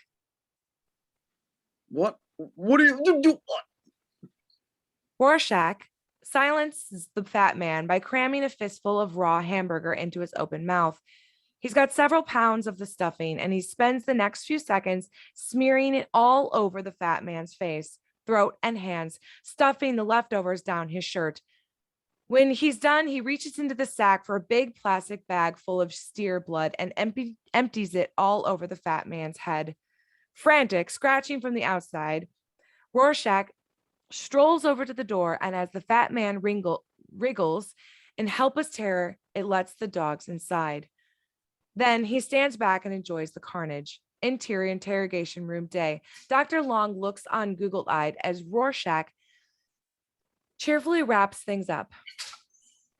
When they finished eating, picked up a cleaver, split their skulls. Died happy, full bellies. See, God didn't kill that little girl, or the man that killed her, or the dogs, or me. If God saw what any of us did, he didn't see it in mind. That man he was your first? The first Jew. Saw the world last night. That night. Random, empty, hideous. God didn't make it that way. We did. We made the world in our own image. What else can I illuminate? Long's had enough. He reaches for the concealed buzzer and the prison guards file in. Rorschach gets up. Before he turns to go, he points a finger at Long's inkblot. No right and wrong, Doc. He said so. Maybe not a dog. Maybe just a man's face. See it now? The guards drag Rorschach out. Dr. Long, still queasy, empties a couple of pills from the bottle and gulps them down dry. After a second, he reaches for his briefcase. As he's gathered his cards, he stops suddenly, his gaze riveted to the random symmetrical pattern on top of the stack. It seems to shift before his eyes. Long blinks, swallows hard. We move in tighter and tighter on the Rorschach blot, inky blackness filling the screen as we dissolve to exterior barn towards dusk. A rural tree-lined area outside the city. A compact bubble car pulls up outside a big ramshack barn and stops. Dreiberg gets out and goes to the padlocked door, fumbles in his pocket for a key. After a moment, Laurie wanders up beside him. Enough is enough, Daniel. Where exactly are we? Memory lane. He opens the padlock, ushers Laurie inside. Interior barn a moment later. Inside the barn is a huge oblong shape covered with a tarpaulin. Daniel. Give me a hand with the tarp, would you? You take that side. She goes around and bends to unfasten the tarp. The two of them pull back to reveal the owl ship. Night Owl's high-tech hovercraft. It's a bit tarnished from years of disuse, but it's still an impressive sight. Dreiberg stands back to admire it, but an impressed Laurie wanders around to join him, wearing an ear-to-ear grin. Wow. I can't believe it. I thought it was time for a routine maintenance check. Interior owl ship that moment. The two of them enter. Dreiberg sits in the controls and turns on the electrical systems while Laurie wanders through the cabin, reliving the days gone by. Wow. This brings back memories. Does it still fly? I took her out a couple of summers back. Scared the hell out of some cows. I wonder if she'd make it down to Antarctica. Antarctica? Adrian's headed down to a secret retreat. He invited us to come along. I've been thinking, if things do get nasty, It wouldn't be a bad place to stay out of war. Would you want to sit out a war? I mean, what would be left? You and me. He looks directly at her. Suddenly uncomfortable, she averts her gaze, gets up, and begins rummaging around in the back of the cabin. Dreiberg turns back to the control panel, feeling subtly rejected. Yeah, you're right. Probably wouldn't make it down there anyway. Behind him, Laurie lets out a little squeal of delight. She's just opened. That scared me. Opened a compartment door. Inside it are a handful of gaudy costumes. They're old superhero togs. Ugh, Dan! The spare costumes. I can't believe you kept them. Me neither. Mine barely even fits. The thing is, I try to remember why we did it, and I can't. Helping people, or righting wrongs, or trying to save the world. I don't know. It all seems so abstract. Laurie's holding her old costume up against her shoulders, eyeing herself in a small mirror above a sink. Ugh. God, you sound like John. Turn around. What are you up to? Don't look. Turn around. Smirking, he complies. Laurie begins to undress in the back of the cabin. This better not be what I think it is. Okay. Dreiberg turns around. Laurie's in full costume, looking quite imposing and in a perverse way, quite beautiful. He feigns shock. My God. It's a Spectre. Scourge of the Underworld Defender of the Weak. In the flesh. She ambles over to the control panel, embraces Dreiberg from behind, and strokes his thinning hair. Poor Daniel. You really miss it all, don't you? Saving the world? I guess I do. Maybe you can still save ourselves. Dissolved to exterior South Street Seaport dusk. A massive peace rally downtown. Thousands of citizens have turned out. Placards and protest signs are everywhere. Each remark is met by cheers and chants, by ruckus boos as well. And while the crowd is split between pacifists and hawks, they're all frightened as hell. Things are much the same in London, Berlin, possibly even Moscow. The end is nigh, and passions flare. It's anarchy waiting to happen. You know what the Joint Chiefs of Staff are doing right now? They're sitting in the Pentagon talking about a first strike. That's right, a first strike. You think the Reds ain't doing the same thing? Then for the love of God, let's negotiate. We can start a war, but we can't stop it. Go simps like you that drove Dr. Manhattan to Mars. Dr. Manhattan is an inhuman fascist. It's God's judgment. Jesus is the way. A heckler fights his way on stage and lunges for the microphone. Russia's been waiting for an opening. They won't show us no mercy. I say nuke them now. You think this is some kind of grudge match? We're talking the end of the world. The two of them grapple at the mic, and the heckler falls off the stage. On cue, the crowd erupts. Fights break out. Cops start swinging rifle butts. As pro-nukers swarm the stage, our gaze turns upward. A trio of hovercrafts hangs in the air above the seaport. Their undersides, outfitted with heavy artillery on turrets, bear the initials CTU. Interior CTU hovercraft, that moment dusk. CTU men watch the nascent riot through the plexiglass canopy. Had it with these a-holes. Drop the gas. Interior seaport, that moment dusk. Panic among the crowds as the tear gas canisters explode in their midst. The CTU ships descend ever closer to the ground. Cease and desist at once. We will not hesitate to use force. A couple of cops go down in the melee. Rioters grab their rifles, turn them on the CTU ships overhead. Others in the crowd fling rocks, brick bats, whatever's handy. Hysteria rules. Cut to interior barn dusk. Dreiberg walks around to the front of the owl ship with a toolkit.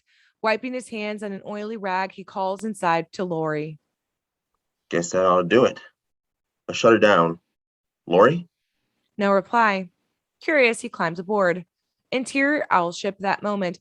Laurie's standing by the monitor over the instrument console. Her face is distraught, agonized. Daniel, You ought to take a look at this. On screen, it's total screaming chaos. Cannons on the bellies of the C2 hovercraft swivel randomly, spitting automatic fire at the mobs below.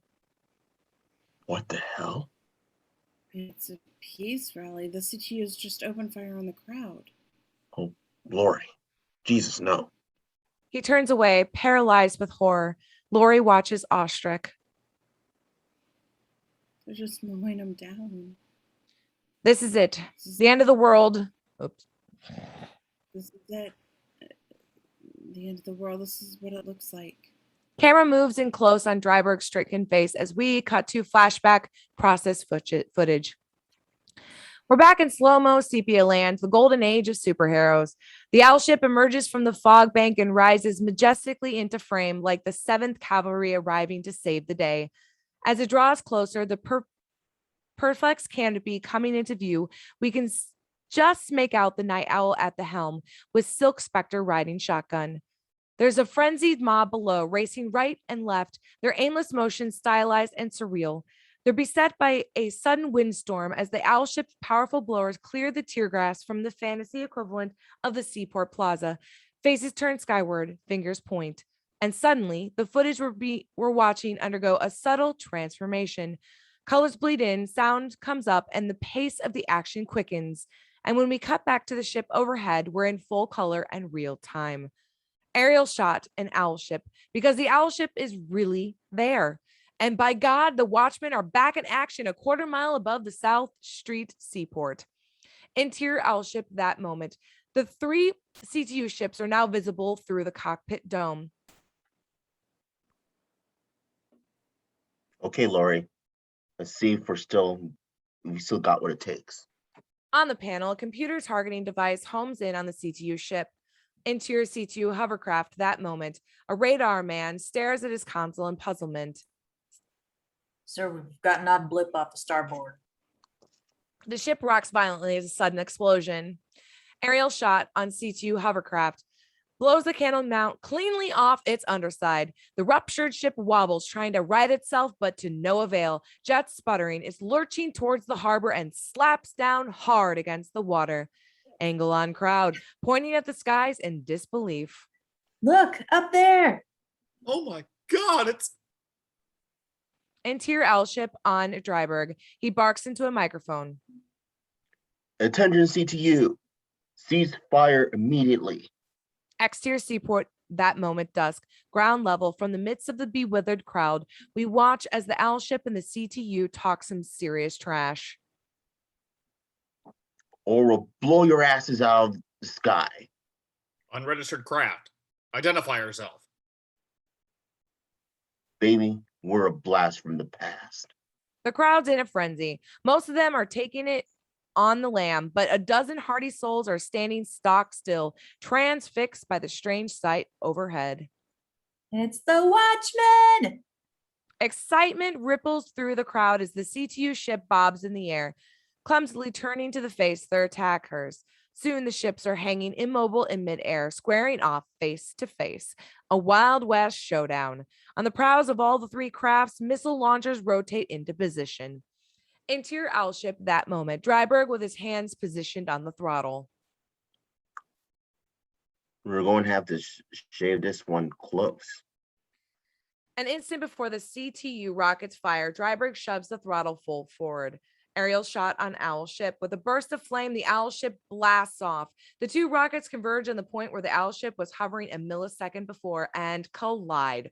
Boom! The owl ship, meanwhile, hurtles forward, slicing directly between the two CTO ships. The crowd cheers. Yay! Interior owl ship, a moment later, night. Dreiberg rides the joystick. Laurie watches the monitor showing the aft view from the ship. They're following us. All right, mission accomplished. He's no sooner said that than the machine gun fire peppers the rear of the ship. He arches hard left and drops, taking evasive action. Exterior World Trade Center night. The owl ship streaks towards the Twin Towers. A second later, the CTU ships rip past on either side. You're going to have to pause. My docking station just froze. Exterior street night. Astonished pedestrians gape at the bizarre dogfight above them. The owl ship doglegs around a darkened office building. A CTU missile blows a hole in its facade. Aerial shot, an owl ship firing 2 missiles afterward at the pursuing craft. Interior owl ship that moment. Dreiberg exhilarated, Laurie worried, checking the radar readout. Missed him, Dan. You're aiming high. I don't want to take them out. Just want to keep them interested. They're practically on us. That Detroit shit? I'm so worried. He punches a button on the dash. It's labeled turbo. Aerial shot on airship. The turbojets kick in and the owl ship accelerates at 400 miles per hour, leaving the CTU craft in the dust. Exterior Holland tunnel night. A line of traffic enters the tunnel. The owl ship swoops suddenly and just clearing the arch enters above them. A moment later, the lead CTU ship tries to follow. Bad move. The less maneuverable craft rams into the lip of the arch and explodes. The second CTU ship hurtles towards it from a similar fate, but at the last moment, retrojets blasting at full force. It manages to stop itself. It backs up slightly, edges up over the tunnel, and settles for the airborne route. Interior Holland tunnel a moment later. The owl ship zooms through the tunnel, mere feet above the tops of the cars. Horns honk, brakes screech. There's an oversized truck directly in its path. The owl ship nudges up slightly and clears the truck by inches, throwing up sparks against the roof of the tunnel. Interior owl ship that moment. The end of the tunnel is coming up fast. Fog blowers on. Activate radar shields. Exterior Holland tunnel opposite end night. The owl ship emerges from the tunnel and noses upward at the almost vertical angle, spewing dense clouds of billowing fog in its wake. A few seconds later, the lone remaining CTU ship arrives, but sees only fog and no trace of the owl ship. It pushes forward on a horizontal course and disappears into the darkness beyond the water. Interior owl ship a moment later night. They're in the middle of a cloud bank. Dreiberg is wearing a look of intense satisfaction as Laurie nervously checks the radar. We lost him. He flashes her a smug little smile, laughing uncontrollably. She shakes her head and buries her face in her hands. God, Daniel, we're in deep shit now. Fade through to interior prison mess hall night. The usual assortment of jailbirds lined up with trays in the serving line. A prison trustee in hospital orderly whites enters the hall and falls in at the end of the line. He nudges the con in front of him. Just left the infirmary. Lost Otis about 20 minutes ago. The con nods and whispers to the man in front of him. The news goes through the serving line like wildfire. Within a matter of seconds, it's reached the jailbird at the front of the line, a Hulk named T-Bone. Otis went down. T-Bone nods and carries his tray to a nearby table where a cadre of 6 enormous thugs are munching away. Presiding over them is the biggest man in the pen, who happens ironically to be a midget, little bigger. Just heard, boss. Otis bought it.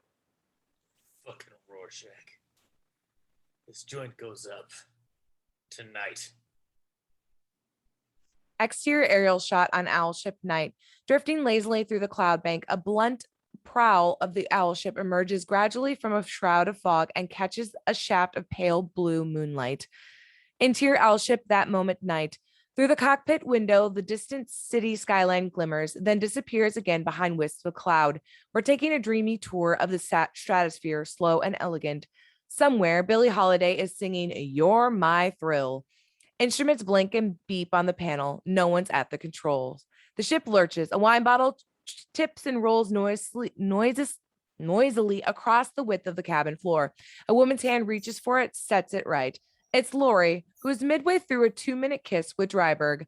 The pair of them are locking in a tight post-coital embrace on the cabin floor, their clothing in heaps around them. That's not professional. Better. Much better. Dreiberg starts to say something, settles back with a serene smile instead. I bet I know what made the difference this time. What? The costumes. Am I right? Who doesn't love a little role play? Dreiberg seems mildly shocked by the proposition. Then, despite himself, he starts to chortle. He pokes him playfully in the arm. Come on, admit it. No way. Not that much of a pervert. Oh, yes, you are. No offense, Laurie, but it was Silk Spectre I had to crush on. Tonight was the first time I felt like myself in 10 years. That's because... It's because there's nothing to be afraid of anymore. The world's about to end. I feel like I could save it. He grabs his cloak, wraps it around him, and moves purposely to the instrument panel. He throws a few switches, arcs the owl ship hard right. You're full of yourself. What are you doing? Long as we're on the subject of perverts, I miss Rorschach. Let's bring him. What? Dreiberg, rejuvenated, exhilarated, smiling ear to ear, reaches for the throttle and kicks the ship into overdrive. Exterior aerial shot night. Afterburners belch flames as the owl ship accelerates, ripping through the clouds above the city. Cut to series of shots, the prison. And as the Sly Stone once said, there's a riot going on. Sirens howl as we get several quick glimpses of gleeful convicts running wild, disabling guards, overrunning cell blocks, liberating weapons, throwing food.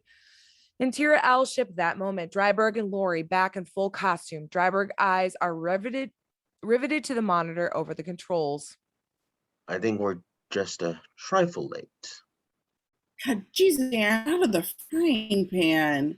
The monitor shows a magnified view of the prison complex below them.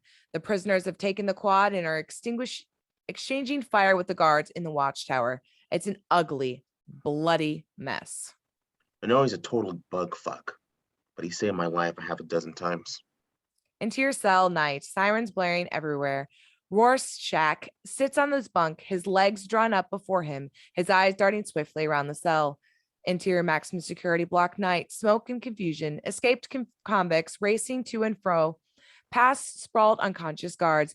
In the midst of all this chaos, 4 menacing figures stride purposely through the cell block. It's the psychotic midget Little Bigger with his 3 henchmen, Carlos, Rafe, and T-Bone. Wheeling an oversized electrical arc wielder before them, they stop outside Rorschach's cell and grin in anticipation. Find an outlet for this thing. Hey, Rorschach! I had 15 years because of you. It's payback time. Rafe finds an outlet and plugs in the arc welder. Carlos is carrying a big, nasty meat cleaver. He slides back the panel in Rorschach's door, rattling the cleaver noisily in the frame.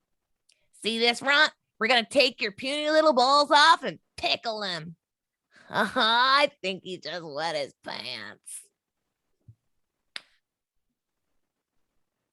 Hilarity all around. T-Bone shoves Carlos aside and takes his place at the panel in the door. Let me see. Relax, boys. Everybody gets a slice of turkey, but I get to carve. What's he doing now? No response from T-Bone. He stands there with his face pressed tightly to the panel. Are you deaf? I say, what's he?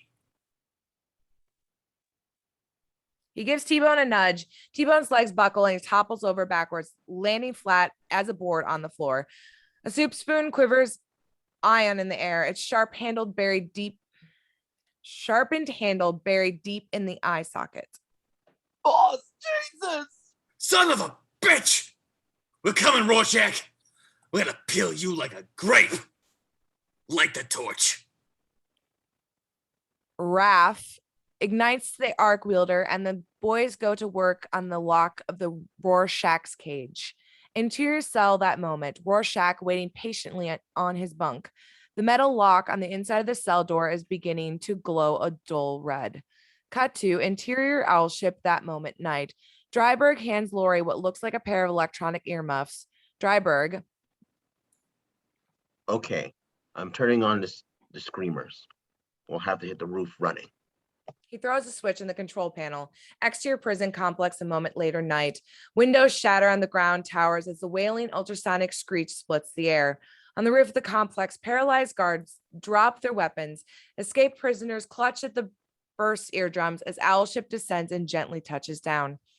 Interior, Rorschach's cell that moment. The lock is bright red and smoking. Over on the bunk, Rorschach's face is lined with exertion. His back is wedged tight against the wall of the cell, his legs straining against the lip of his toilet. Grunting and groaning, he manages to knock the toilet off its mount. The pipes spew. Within seconds, the floor of the cell is flooded. Interior cell block outside door. A moment later, Rafe kills the arc wielder and stands back. Okay, boss. That ought to do it. They give the door a shove. It swings inward, and gallons of water come rushing out. A little bigger steps back in disgust. Hey, what the? Rafe and Carlos gape into the cell. They see the broken toilet, but there's no trace of Rorschach. Rorschach? Company's calling. Where's this fucking runt? Carlos advances cautiously towards the cell, the cleaver in his fist. Interior cell that moment. In answer to Raf's question, Rorschach is hiding behind the door. He slams it shut in Carlos' outstretched hand. The red-hot metal of the lock catches Carlos's wrist. He shrieks and drops the cleaver, giving Rorschach just enough time to snatch it up. He jumps money-like and stands poised on his bunk as the door swings wide, and in a rage, Carlos charges in, clutching his scorched forearm. You're mine now, you little. From the bunk, Rorschach flings the cleaver. It strikes the floor between Rafe and Carlos, neatly severing the power cord of the arc wielder, which is sitting on an inch of standing water. Rafe and Carlos do a herky-jerky dance as 2,000 volts course through their bodies and pitch face down into the water. All lights in the cell block dim and die. Little Bigger backs off in gibbering horror as Rorschach climbs down off his bunk, emerges from the cell, and calmly steps over the bodies of the dead. Your move, runt. The midget kingpin lets out a scream and tears off down the corridor as fast as his stubby little legs will carry him. Interior prison corridor. A moment later, Dreiberg and Laurie move down to a dark, abandoned corridor, trying to get their bearings. Where are we? What happened to the lights? Generators go kicking on in a minute. We should be close to solitary. Their heads turn towards the end of the passage where a second corridor crosses the one they were standing in. As they watch, a screaming midget sprints past and disappears. Dreiberg and Laurie blink in disbelief. Huh? A moment later, a familiar figure with bright red hair strides past. Rorschach? Rorschach pauses. He stares at his costume colleagues for a second and a half, then keeps on walking. Interior prison cross corridor. A moment later, the terrified Little Bigger realizes he's just hit a dead end. He throws a glance over his shoulder, sees Rorschach moving up on him. Desperate, he ducks into the men's room. Rorschach follows, his pace measured and deliberate. Behind him, Laurie and Dreiberg have just rounded the corner into the cross corridor. Rorschach, is that you? He turns and holds up a finger. One moment, please. Then, calm and dispassionate, he enters the men's room. Dreiberg and Laurie stand at the end of the corridor, mildly boggled. What's he doing? I think he's going to the John. Oh my god, bust him out of jail in the middle of a fucking riot, and he stops to take a piss? Before she can finish, Rorschach emerges, wiping his hands on a paper towel. He wanders up to join them without so much as a howdy. That was quick. Toilet clog. Short, fat turd. Let's get out of here. Cut to exterior airship night, a well-concealed runaway somewhere in the heart of the Rocky Mountains. Lights sweep the sky as ground crews run to and fro. Air Force One is coming in for a landing. Interior underground command bunker. A moment later, lots of activity, arms, troops, top brass, and technicians mulling about. Flashing panels on the wall read DEFCON 2. Secretary of State Liddy watches as a metal door clings shut and what looks like a golf cart comes toddling around a long metal ramp. President Nixon's in the passenger seat, and there's an imposing pile of luggage in the back. He appears to be contemplating a long stay. Hello, Gordon. Have you seen Pat? Oh, she's all settled in. They want you down in the command room right away. Liddy hops aboard and the golf cart turns down a seamlessly endless corridor which leads deep into the bowels of the Rockies. Weatherman says we're looking good. We got a 14-hour window. 14 hours, huh? 14 hours. Unless, of course, the Reds decide to hit us first. Cut to interior Owlship night. Laurie's following the Watchmen press coverage on an overhead screen. In a daring midnight jailbreak, earlier eyewitness reports placed the one-time superheroes at a peace rally and... While Dreiberg and Rorschach sit side by side at the control console occupied by other matters. I don't know if you heard. I heard gunmen tried off Adrian. Veidt's a fool. Tried to warn him about new information. Six this mangy cat on me. What new information? Blake, investigating missing scientists for CTU. Dr. Manhattan somehow involved. Strange that no one's tried to attack you, Daniel. There's an unmistakable tone of suspicion in his voice. Dreiberg, highly offended, shoots him a look of supreme resentment. I beg your pardon. Some gratitude.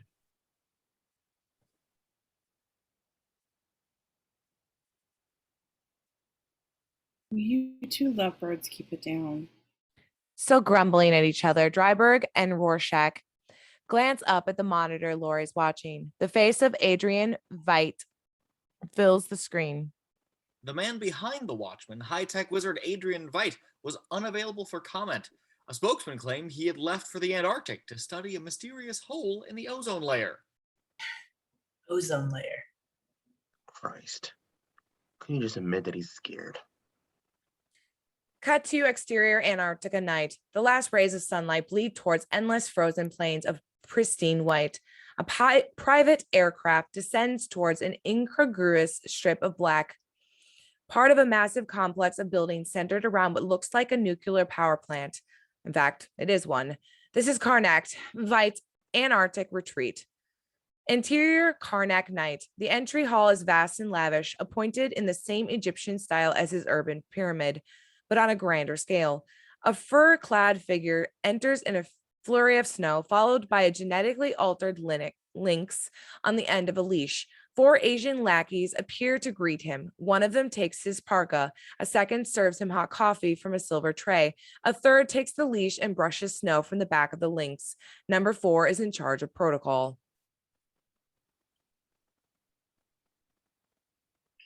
Welcome, sir. We did not expect you so soon. Feed you bastards. 2 of them fought. Oh, I'll have dinner when I've looked on the world. They hear and obey. 2 of them fall in behind Veidt and follow him too. Interior Information Center night. The room is empty but for a single chair with a complicated remote control keypad mounted on the armrest. Across from the chair, red velvet curtains hang from the ceiling to the floor. Veidt takes a seat, and his lackeys draw back the curtains to reveal a towering wall of televisions. 200 monitors and a 10 by 20 grid picking up transmissions from all over the world. It's far more informational than the human mind could possibly digest in one gulp. A hectic jumble of color and motion. Veidt loves it. He settles in and his eyes begin to rove. Angle on video wall, panning across the transmissions in every variety. Commercials, sitcoms, short sportcasters. We settle on a screen labeled London. Veidt hits the volume button on his remote and the newscaster's voice comes up. On the wall behind her is a civil defense logo. It is best situated in a cellar room, as far away from windows as possible. Cinder block walls are preferred, but a makeshift shelter can be constructed of sandbags or boxes filled with... Flick, and the sound dies. Veidt's glaze drifts several screens to the right to the monitor labeled Washington, D.C. Sound up. Amid reports that top-ranking officials and military personnel have already been relocated to underground bunkers. White House spokesman insists that no such precautions have yet been taken and that ongoing negotiations... Flick, sound down. Now we shift to the closest circuit monitor at the bottom right of the bank. An exterior view of Veidt's Antarctic retreat as seen by a surveillance camera. Flick, same subject. New angle. Flick, a radar screen which shows no activity. The skies are clear. Flick. And now things are getting downright weird because all at once we're watching Dr. Jonathan Osterman, the Ernest U scientist from 20-some years ago. He's sitting at a table in the Gilliflas canteen across from Janie Slater, and he's getting ready to propose. Reverse angle on Veidt, eyeing young Osterman with a strange, grave smile. Cut to exterior aerial shot night. Low angle on the owl ship as it descends slowly through the clouds. On an underbelly, a video camera grinds and rotates. Interior owl ship night. Dreiberg and Laurie watch a monitor which shows an overhead view of the city. He plunges up a series of progressive magnifications, gradually zeroing in on a single city block. It's been cordoned off. Police bubble cars are parked up and down its length. They've got my building surrounded. They must have been following you all along. She stares at him. The ship lurches as Dreiberg kicks in the accelerator jets and takes off into the clouds. So much for Dan Dreiberg, ordinary citizen. Welcome back, Night Owl. What now? Fly south? Hook up with Adrian? CTU could be behind Dr. Manhattan's frame up. What do you mean frame up? Obvious pattern. All ties in. Are you saying that someone would risk starting World War III just to get back at us? What about all those poor shits with cancer? Tied on Laurie, who's listening to all this with mounting distress. How do we know they've got cancer? Could be part of a massive propaganda scheme. Come on, Rorschach, give me a break. It's not. Not what? Not propaganda. Christ, I'm one of them. I've got it. Dreiberg swivels abruptly in his chair and gapes at Laurie, his face bone white. She stares at the floor, afraid to meet his eyes, her grim secret revealed. For an awkward moment, neither of them can think of anything to say. Then Rorschach, his mind already back in the case, breaks the silence. Changes everything. Let's get moving.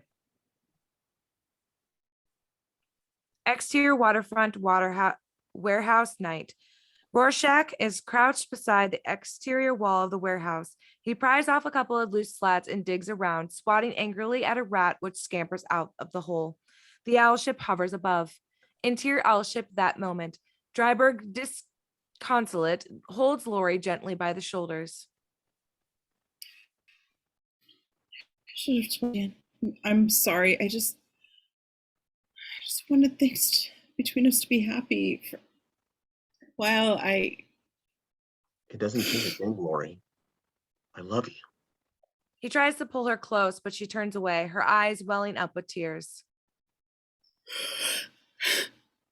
I love you too, Dan. Just give me a minute to get myself together, okay? Exterior warehouse that moment tonight.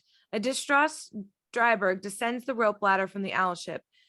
Rorschach has uncovered a spare blot mask with a hiss of satisfaction. He pulls it on over his head. When he turns, he sees Dreiberg staring slack-jawed at an inexplicable sight. Above their heads, the owl ship has begun to glow. Bright blue. Interior owl ship that moment tonight. Laurie backs against the control panel as an iridescent blue corona resolves itself into the figure of Dr. Manhattan. John, what are you doing here? I'm not here. I'm still on Mars. Come to collect you. Collect me? In the immediate future, we're on Mars. I'm telling you goodbye. You're trying to convince me to cure your illness. No, I can't. It will happen, Laurie. I've already seen it. Neither of us can do anything to change it.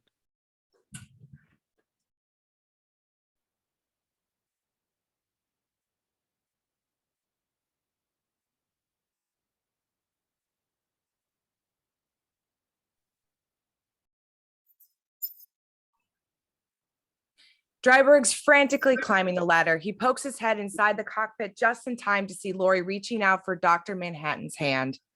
Laurie, don't! Hands touch. A shimmering blue halo surrounds Dr. Manhattan and Laurie, and the two of them dissolve. Stunned, Dreiberg clambers aboard. There's obviously nothing he can do. Rorschach is Rorschach is only a second or two behind them. Where's Laurie? I don't think she's coming with us. Dissolved to exterior Mars night. A blue slit opens in the sky mere inches above the Martian surface. Dr. Manhattan steps placidly through, and a moment later, Laurie tumbles out behind him. She takes a couple of halting steps, then gasps soundlessly and pitches forward into the shifting red sand.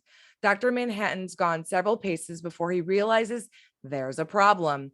Eventually, though, he turns and spots Laurie clawing at the air, trying and failing to draw a breath. He walks patiently back and extends his hand. Laurie grabs it and is magically surrounded by a halo of oxygen. The atmosphere. I'm sorry. These things slip my mind. Jesus, John, I nearly choked it. Where are we? Ignoring her, he turns. She hurries to keep pace with him. Then she stops in her tracks. Before her in the distance looms Dr. Manhattan's new abode, a palace of glass, vast and resplendent, towering over the barren sands. At its heart stands a gargantuan ruby-colored hourglass surrounded by an intricate system of gears and ratchets, spirals and pendulums, the guts of a clock transfigured into the shimmering crystalline castle. I live here now. He strides placidly forward. Laurie, boggled, stumbles along after him. Cut to interior owlship night, tied on the distraught Dreiberg, his pained face illuminated by the glow of the instrument panel. Rorschach sits calmly behind him. Heading south. What's the plan? We're running Rorschach. Oh, we've got no place to go. We're hightailing it down to Adrian's. Veidt's assassin leads to follow. You can't just... Faces, leads, they don't matter, Rorschach. The world's about to end. If someone's trying to kill us, it doesn't matter. Coward. I'm giving up. Shut up, Rorschach. Rorschach settles back, lets out a soft, thoughtful hiss. Sorry, Daniel. You've always been a good friend. I know that. Sorry about Laurie. Okay, let's just... Thank you. For a few moments, they fly on in silence. Rorschach can't leave well enough alone. Deep in thought, he scratches his chin. Veidt's not stupid. Could have angle. Might be a good move. Cut to exterior Mars, Dr. Manhattan's palace night. Laurie follows Dr. Manhattan up a ruby crystal stairway, which spirals around the exterior of his great glass castle. Off to her side, the enormous gears and ratchets which rim its core are shifting, meshing like the quartz movement of a fine Swiss watch. The whole place is ticking. Does it keep time? Yes. In about 3 seconds, for example, you'll tell me you're sleeping with Dreiberg. You know about me and Dan. He gives her a cryptic smile and marches up to the next level. Time is the key, Laurie. If I can unlock the origins of time, I'll finally be able to reconcile quantum physics and relativity. Laurie looks at him cross-eyed and heaves a sigh.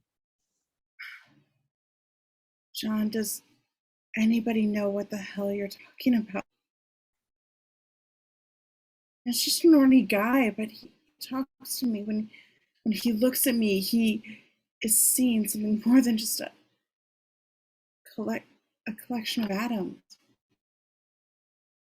And you're sleeping with Dreiberg? Well, you just said, don't act surprised. That's how time works, Laurie. Everything is preordained. Even my response. We're all puppets. I'm just a puppet who can see the strings. 30 seconds. She groans in frustration as they reach a balcony near the pinnacle of the huge glass tower. The Martian plains spread out for miles below them. Above, the stars stretch out to infinity. A chill, violent wind whips across their faces. I'll be here for the next year or so. Then I'm going to work my way out towards the edge of the universe. Utterly uncorrupted by man. Isn't it beautiful? She moves to the edge of the balcony, gazes off at the bleak and fissured Martian surface. Suddenly, she feels very alone. and frightened. John, there's something I have to know. Did you love me once? Yes, I loved you. I left the earth when I lost you. You must have known all along that you'd give me cancer. Just being with me. I didn't give you cancer, Laurie. Not you, not the others. I don't know what did. But you knew that I'd die. Memories of the future are just like any others. I've tried not to dwell on the unpleasant ones. You won't die of cancer, Laurie. There won't be time for that. Laurie's blood runs cold as she realizes what he's telling her. Then it's going to happen. The world's going to end, and you've always known. Always. Ever since the day I died. He walks a few paces up the crystalline steps and surveys the foreboding Martian landscape. Behind him, Laurie buries her face in her hands. Do you understand me, Laurie? Do you see what it's been like for me these last years, knowing that everything I know and loved would be destroyed, and that by leaving Earth, I would be the helpless agent of its destruction? Why don't you do something about it? Because you can't. I know. It's preordained. And John, the script you're following, who writes it? I don't know yet. I should be able to tell you in roughly 600 years. That about tears it up for Laurie. She storms over and grabs him by the shoulders. I can't stand any more of this. I want to go back. I'm going to die if I want to be with other people. Please, Laurie. Not yet. I've got eons stretching before me, a universe to explore. I'll be alone. The last human being I'll ever see. Cut to aerial shot on Owl Ship night. The Owl Ship streaking through the icy stratosphere above the South Atlantic. Suddenly it bounces in midair, jerks to the right, and begins to spiral downward into the clouds. Interior Owl Ship that moment night. Dreiberg is frantically throwing switches as they lurch to and fro. Finally, he manages to get the ship right. Rorschach taking a bad tumble. He picks himself off the cabin floor and asks, What happened? The guy system's fried. Had to switch to manual. Some kind of massive electromagnetic shockwave. What caused it? Don't know. Nothing I can think of. Must have a nuclear blast. dissolved to exterior Antarctica, Karnak night. Veidt's vast complex is a little more than a dim glow, barely visible through a swirling blizzard. Interior Karnak information room that moment. Veidt sits before his video wall, sipping mulled wine from a goblet. Almost simultaneously, two screens labeled Moscow and Washington, D.C. go to sudden blinding white. A second later, a screen shows nothing but random video noise. Veidt leans back in his chair and cocks an eyebrow, seemingly unperturbed. Exterior Antarctica night. The owl ship streaks downward through a total whiteout. Interior owl ship that moment. Through the cockpit, Karnak's visible for an instant, then is lost in the snow again. I'm taking her down. The radar's blown. I have to wing it. Strap in, Rorschach. The ship rocks with the force of premature impact. Exterior Antarctica on owl ship that moment. The owl ship takes a hard bounce against the snow. The hull crumbles as the craft tips sideways and plows into a deep drift. The hatch springs open and Dreiberg and Rorschach dig their way out. They're slightly underdressed for the weather. Spotting the lights of the Karnak in the distance, they turn up their collars and press on. Interior Karnak information room that moment. Veidt's eyeing the closed circuit security monitor, which shows the exterior of the complex. He spots two tiny figures slogging through the blizzard. As he watches, the screens for London and Paris go white. Exterior Karnak a moment later. Dreiberg and Rorschach, half frozen and covered in frost, make it to a great metal entry door and start banging. A video camera mounted over the door rotates into position. A soothing, computerized woman's voice announces, Welcome to Karnak. Please identify yourself. Adrian, it's Dreiberg. For God's sake, open the doors. Nothing happens. Dreiberg pounds against the door. Adrian, we're freezing to death out here. He slumps to the ground, exhausted, barely able to draw a breath. The snow lies in 4-foot drifts against the door. He's not coming, Daniel. Interior Karnak information room that moment. On the surveillance monitor, Rorschach and Dreiberg shamble off. Veidt stands, hits his remote. The picture dies, leaving a mere 199 screens in operation. The wall is now checkerboarded with monitors showing nothing but video snow. As Veidt strides calmly out of the room, Prague goes white. Exterior Karnak night. Dreiberg on his knees, half buried in snow, he topples forward, unable to go on. A pair of gloved hands enter the frame and yank him upward. Can't move. We're done for. Come on. Found an exhaust vent. Rorschach drags the helpless Dreiberg around the side of the complex where snow blows in flurries at the mouth of the tunnel-like structure. Veidt. It's been Veidt all along. He'll pay for this. Interior Karnak dining hall night. Veidt alone at a long table in his cavernous dining hall, coolly eating dinner. Behind him, above the mammoth entry doors, hangs a tapestry, Alexander slicing through the Gordian knot. 2 battered figures creep silently into the hall. Veidt sits calmly, betraying nothing. At his side, the mutant lynx growls. His hand closes tightly around the scruff of the animal's neck. Quiet, girl. Rorschach reaches into his trench coat and pulls out a Adamson flasher, the same weapon Captain Metropolis used in the opening scene. Suddenly, Veidt. Veidt whirls. He flings a platter, frisbee style, across the hall. It catches Rorschach in the chin and sends him sprawling. Dreiberg back against the wall in horror as the lynx comes sprinting towards them, teeth bared. Veidt claps his hand twice and the cat relents.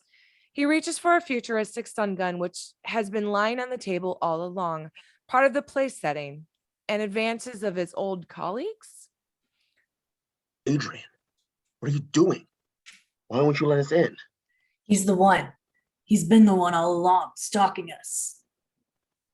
Adrian? You? You killed Blake? And Yeah. See, I've been working on a little project. Top secret, of course. the missing scientist. Uh-huh. You might recognize the names. Quite a few of them worked at Gila Flats. Gila Flats, where John turned into. Dr. Manhattan, right. Now, if you boys care to join me, we'll go save the world. Interior Karnak, a moment later, night. Gun in hand, Veidt marches them through the halls of Karnak. Rorschach throws an occasional glance behind him. The lynx is nipping at his heels. Blake thought the Russians were trying to spirit off our researchers to create their own nuclear Superman. It wasn't Russia. It was me. When he figured that out, of course, I had to kill him. The rest of it, Rorschach's capture, my assassination, that was just to keep you busy. All that really mattered was getting rid of Dr. Manhattan. What? I couldn't let him interfere with my project. Veidt, you're the one who started World War III. No, it just hastened the inevitable.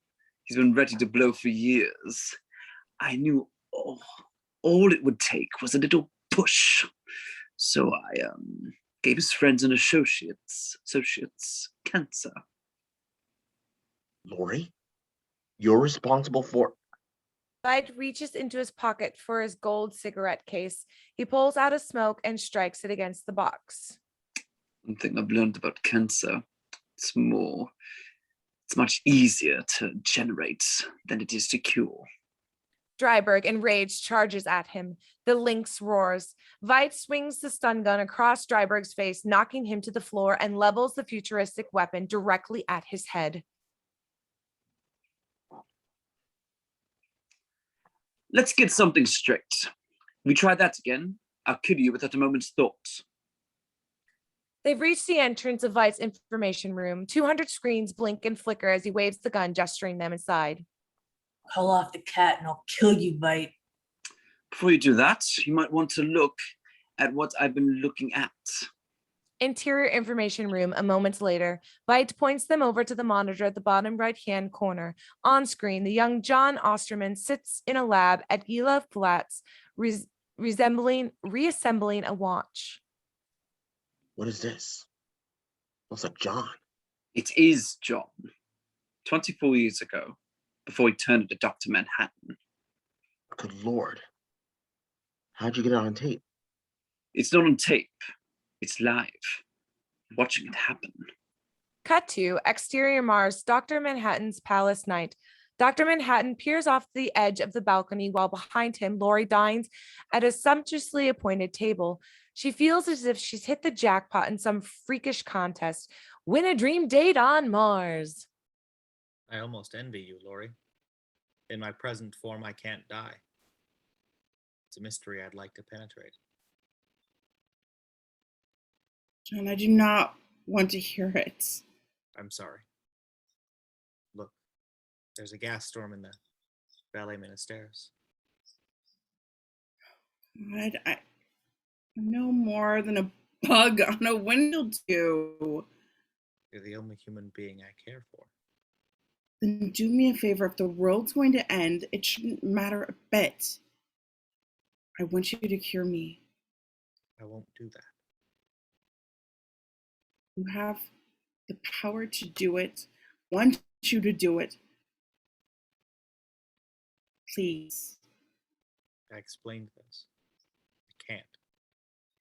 It's not the way it happens. John,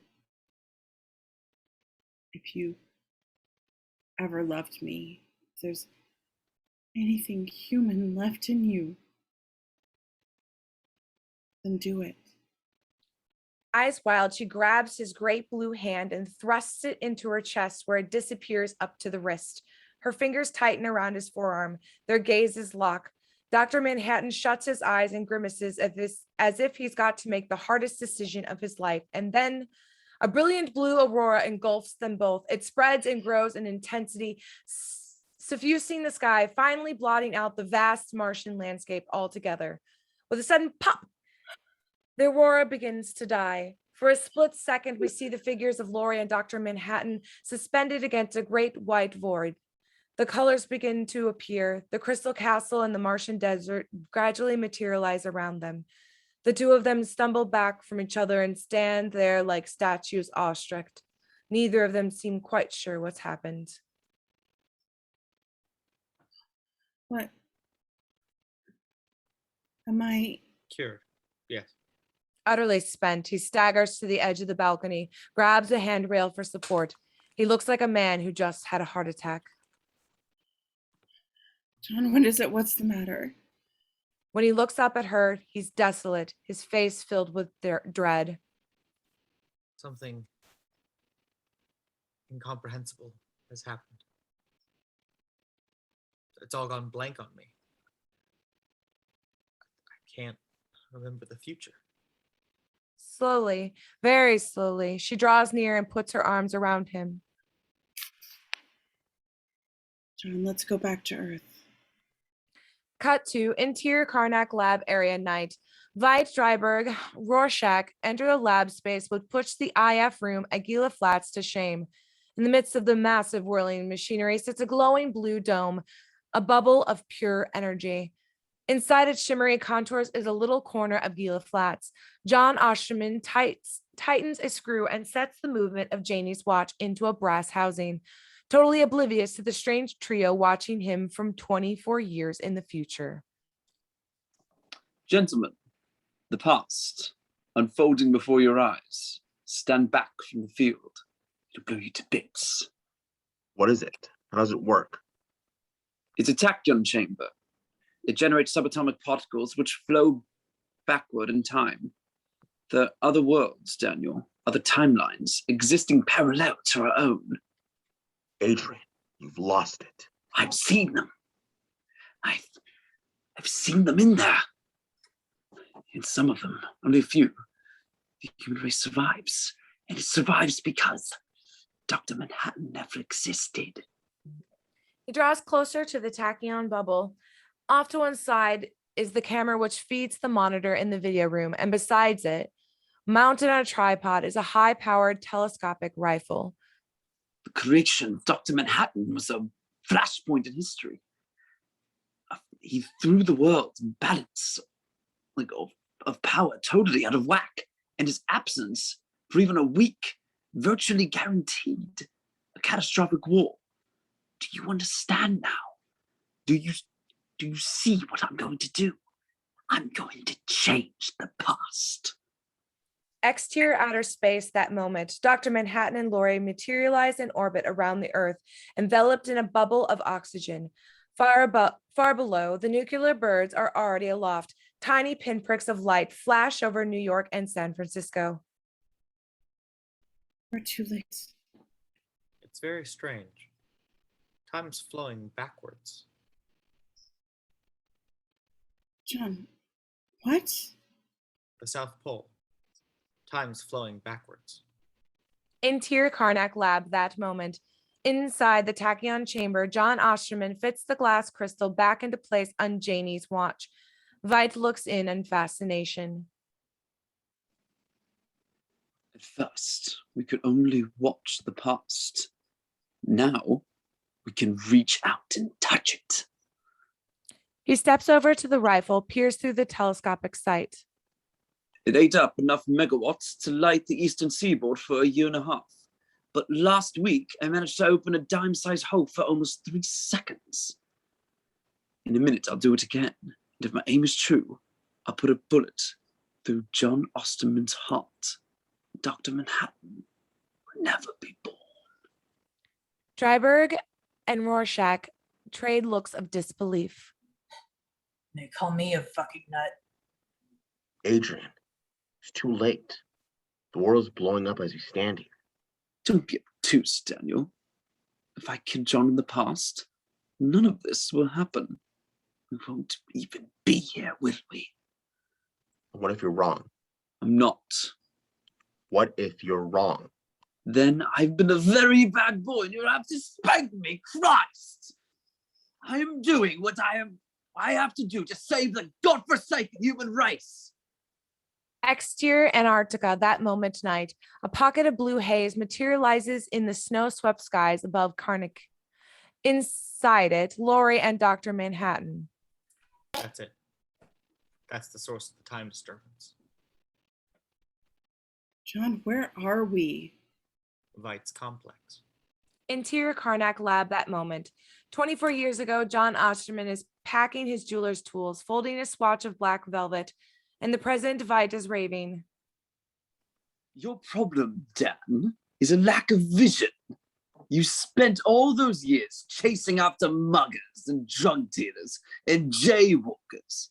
And if the world was any better for it, and if any of it mattered. You ruthless son of a bitch. You really believe this mad scientist bullshit is going to save the world? We'd better hope so. It's almost time. He kicks a floor switch. Giant nuclear generators begin to hum. Then he bends over the rifle and peers through the sight. Veidt's point of view through crosshairs. In the past, John Osterman is reaching for the lab coat when he hears a squeak. He picks up the room. Interior Karnak lab that moment. A luminescent white spot appears on the surface of the tachyon bubble. There's a hideous whine as the tiny hole begins to open up directly in front of Veidt's rifle. His finger closes around the trigger. And with a terrible crash, the lab wall collapses behind him. Veidt dives backward, dodging rubble. As a blue giant, 30 feet tall, steps into the lab with Laurie at his side. What are you doing, Adrian? John, get back! You don't understand. Dr. Manhattan stares down at the tachyon bubble and sees himself, his former self, chasing a mouse out of the IF chamber of the Gila Flats. His eyes go wide. Even he's surprised. In the ensuing panic, Dreiberg drives at Veidt, Veidt manages to sidestep him, frantically trying to get to his rifle. The hole in the bubble has grown to the size of a quarter. Veidt lunges towards the rifle, Laurie directly in his path. He shoves her aside, they grapple. He flings her to the ground and points his stun gun directly at her. And a millisecond later, he's aiming at nothing. Dr. Manhattan has instantaneously teleported Laurie across the room out of his line of fire. Veidt looks up in horror just in time to see a blue bolt of lightning launching itself from Dr. Manhattan's outstretched fingers. No! And in the wink of an eye, he's vaporized. All that's left is a pair of charred boots still standing upright. Dreiberg rushes over to Laurie, takes her in his arms. What was he doing? Trying to change the past. He says the only way to save the world.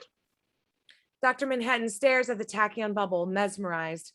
Inside, the door to the IF chamber has just swung shut on a terrified John Osterman.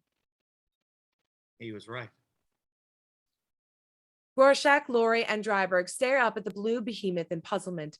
Dr. Manhattan begins to shrink to normal size. He runs his hands over the surface of the tachyon bubble. Bright blue sparks shoot off in all directions. He did it. Veidt broke the code. It's so elegant, so obvious. Dr. Manhattan's off in another world as usual. He wears a beautiful smile as he watches his own imminent destruction in the tachyon chamber. John. Space and time. I finally understand, Laurie. I see it all now. John, for God's sake, what do you see? I see what the watchmaker made. I see the universe. He lifts his arms. Particles of light appear from nowhere and whiz around his body like super accelerated fireflies. The lights in the room dim, and it's as if Dr. Manhattan is absorbing all the powers of the world into his massive frame. My work here is finished. The others cower. They sense that something large is about to happen.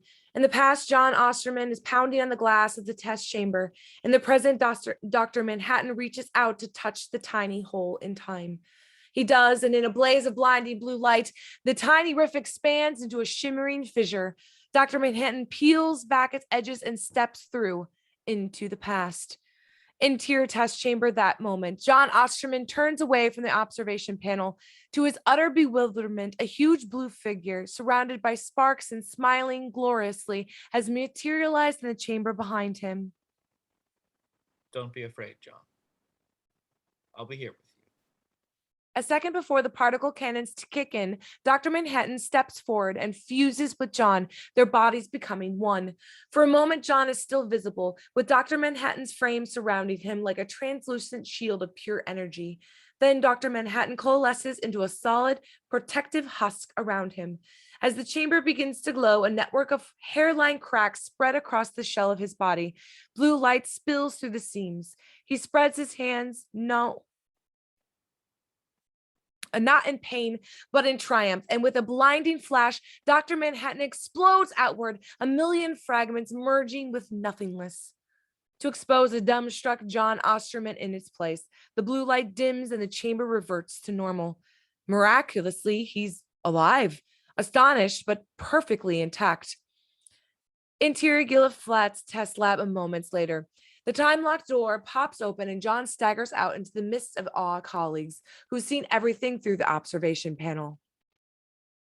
What in the name of God?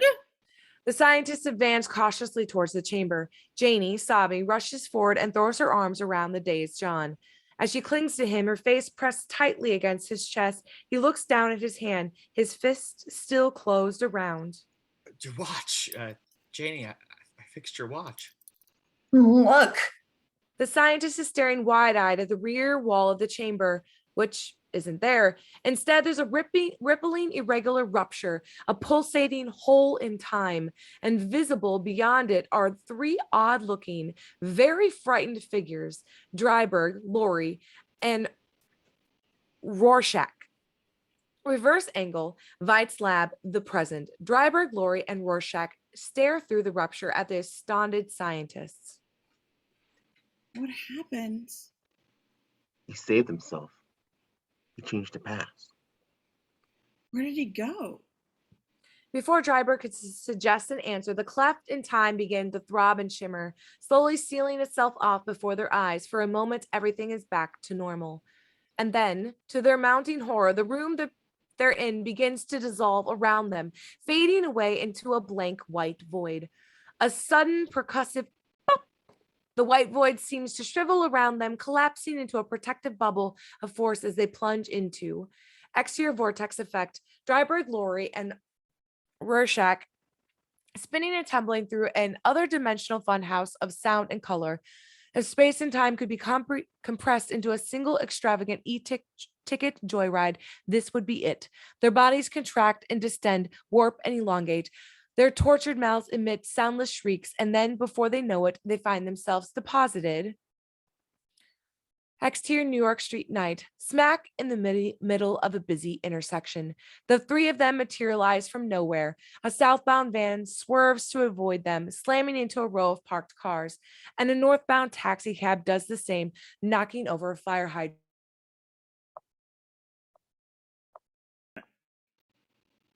Dan, is this New York? Those cars. What year is this? Everything's changed. It's a disorienting world they've landed in. In fact, it's our world, our New York, and everything. The cars, the clothing, the very look of the city seems just a trifle out of whack. We've never happened. Bystanders cluster about, laughing and taunting, highly amused by the obvious puzzlement of the freakish trio in their midst. There are, of course, no costumed heroes in our world, and their sudden presence prompts a babble of speculation amongst the onlookers. Nuts, fruits, out-of-work actors. Rorschach takes a swing at one of the curious who gets a touch too close, and the mood begins to turn hostile. The crowd, now grown to several dozen people, is threatening to block the intersection altogether. A mounted policeman rides up on his stallion and blows a shrill whistle. Oh my God, he's still riding around on horses. Exterior newsstand that moment, the same newsstand we've seen all along, but luckily, here in our world, the headlines are only mildly discouraging. Russian summit talks collapse. Like everyone else, our old friend, the news vendor, is gaping at the ruckus on the street. Jesus Christ, must be Halloween. His sidekick, the small black kid who reads the comic books, points to the befuddled trio on the street and laughs in gleeful recognition. Shit, man, it's Rorschach, a night owl. What are you talking about? Superheroes, check it out. He thrusts a comic book into the news vendor's hand and races off and to join the growing throng of rubbernecks. The news vendor stares down at the costume characters in the comic book, Watchmen, then throws a cockeyed squint at their real-life counterparts on the street. All right, they must be on the case. Exterior street, that moment night. Horns blare, all traffic has stopped. The intersection is mobbed with curious onlookers. By now, a half dozen B cops have arrived to clear the streets and restore order. Break it up, stand back. Come on, you three. This is some kind of publicity stunt. Dreiberg, Laurie, and Rorschach have fallen into a tight circle. They don't know what to expect, and they're poised for a brawl. The taunting crowd gives them plenty of room. Even the cops are hesitant to advance. And what do we do now? Wherever we are, it's better than what we left. Backs together. We'll tell them what's happened. They'll listen to reason. Won't they? Better. And on Rorschach's final vicious hiss, we shot cut to black and fade out. The end. What? Woo! And that was a very different interpretation of Watchmen. You got other versions to compare it to. Let's get the next one.